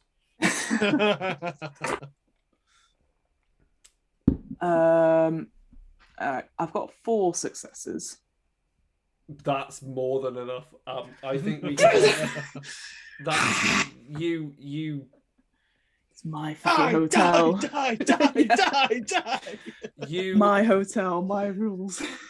You kick him square in the chest, and he clatters down the stairs. He's obviously going to be dazed and confused as he's trying to find kind of gather himself. Mm. Do you just leap upon him? Of course. I dust myself down. I dust myself down. I go, I hope you've enjoyed your stay. And then jump and See, what I genuinely want to know is, as he goes down the stairs, did he start to bleed anywhere? Oh, yeah, he's mostly bled, got cut and grazed as he's done so. Yeah. Meaning... Yep. You need to pass a willpower check, this time at difficulty 3. Come on, Louise. Welcome to the murder club. You're not there. This will never be talked about. This is my dark shame. So what with willpower now? So do I still roll with hunger dice then? No, you never use hunger dice on willpower rolls. Cool. Just double or check. humanity. Right. So I got 7.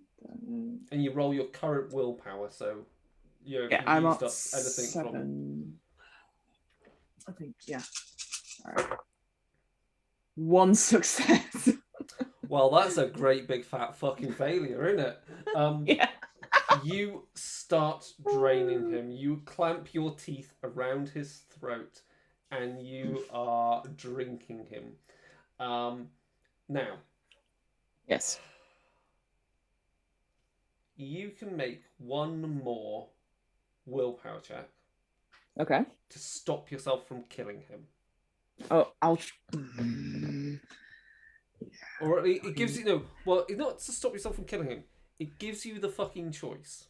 Gives me the choice. Okay, gives me the choice. Fine. I'll go with that. Oh wow, that's 4 successes. Okay, so you gain sense of what you're doing. You can feel his heart fluttering. You obviously, if you drink any more, he will be hospitalized, and if you drink even further, he will be dead. What do you want to do?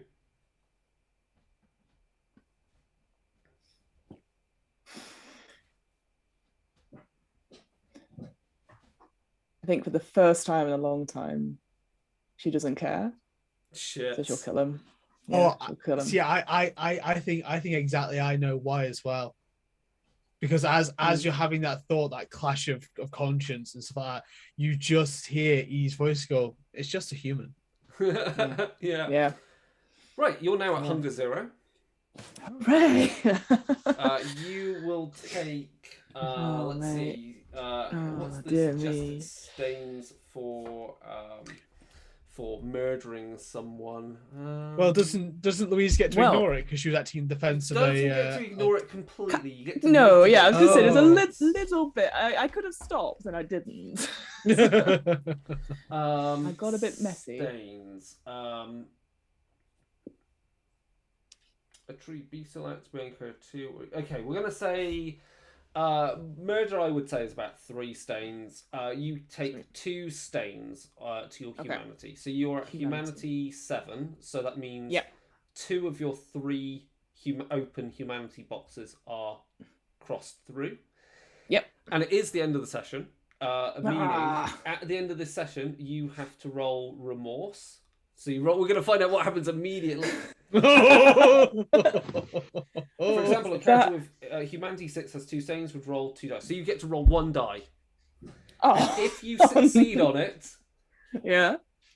you're okay, and you feel enough guilt or shame for what you did. If you fail, your humanity will drop by a point. All right. I succeed. You clear your stains, you feel guilt and shame, and we will figure out what happens to the body next session. I'll go, oh no, Cisco's coming. He can't see me like this. Right. I've just got the impression of you in the boardroom, and everyone's going, "You've got red on you." Yeah, right. It's a new look. Oh yeah, I have to wear my blazer backwards or something. So, if you want to find out more about World of Darkness and Vampire the Masquerade or similar games in Chronicles of Darkness, go to www.darker-days.org to the podcast. The most recent episode was about the Storytellers Vault and the plans we have for releasing more material there. Again, if you want to get some freebie scenarios that pay what you want, but please, feel paying something. They're cheap. Go over to the Storyteller Vault and you can get hold of Ascension Knight, and you can get hold of Make Blood Boil.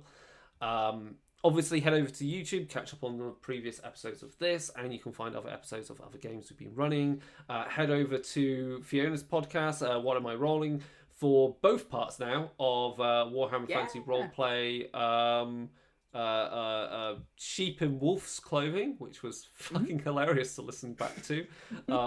Complete madness, that one. And then finally, if you want to, if you watched our Iron Kingdoms playthrough, you can right now go over to Kickstarter and back the Borderlands and Beyond, which is the next series of books. There's a book and other bits with it, obviously, because it's a Kickstarter. But that introduces 4 new species for Iron Kingdoms. For D&D 5th edition. So that gives us Pharaoh, which are the pig people. It gives us Pharaoh. It gives us we've got Trollkin. It gives us Pharaoh and Bogrin, which are like bigger, meaner goblins, gobbers. We get also the Iozan Soulless, which are elves that have no souls, and they're a bit weird and cold and callous. And there's one other, which now I've totally forgotten what it was. I said Bogrin. I said, yeah, it's something. It's another species. There's a fourth.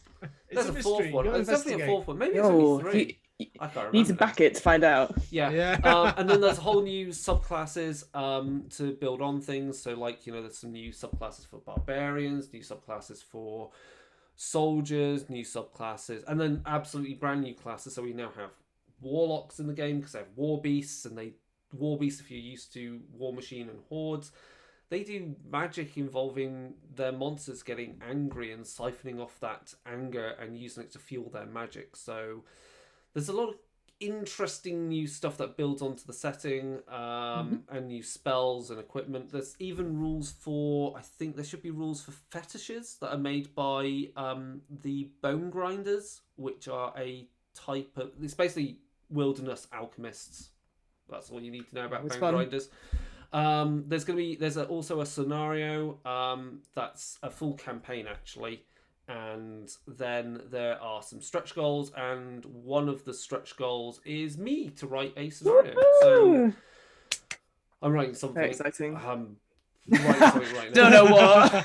It'll be good. At some point we'll play some 5e Iron Kingdoms, because I think the thing is that Iron Kingdoms for me is the selling point more than system often. I mean, it depends what you want, but I've played the previous version, we've been playing some of the current version and playtesting some of it, and even then it's as long as you Trollkin running around in bowler hats and guys with magical pistols, it's all fun and games and magical steamjacks. And the other thing is, some of the stuff they're bringing out some miniatures based on the NPCs that appear in the scenario, so they're also doing some miniatures to fit it, which I think is the added extra, where you go we can use miniatures, and they're exactly the miniatures. So miniatures, that's fun, and it's Iron Kingdom, so it's fun for that. And you could also use them in the war game. They might just have to use them as a proxy for something. That's everything right now. Yeah. Oh, and the next episode of Realm of Fire coming out soon. I am a guest on it, talking about Woohoo! the Wrath and Glory RPG and why it's actually not. I believe it does all the things that the old 40k RPGs do, and maybe a bit more. So, controversial statement there. Hot apparently. take. Yeah, hot takes. Anyway, that's all. So, anyway, thank you for taking part again, Fiona and Ben, for Thank you. Happy as hilarity, always. and I think we're keeping it gritty and very train spotting. Like, Yeah. it's pretty brutal. Best odd actually, couple how we're ever. doing it. So we'll see you in 2 weeks' time. It mostly won't be a live session. It will be a pre-recorded because it's Halloween and we got shit to do. All right. So Yeah. Really? Oh. All right. Bye. So that's all for now. So goodbye. Bye. Bye.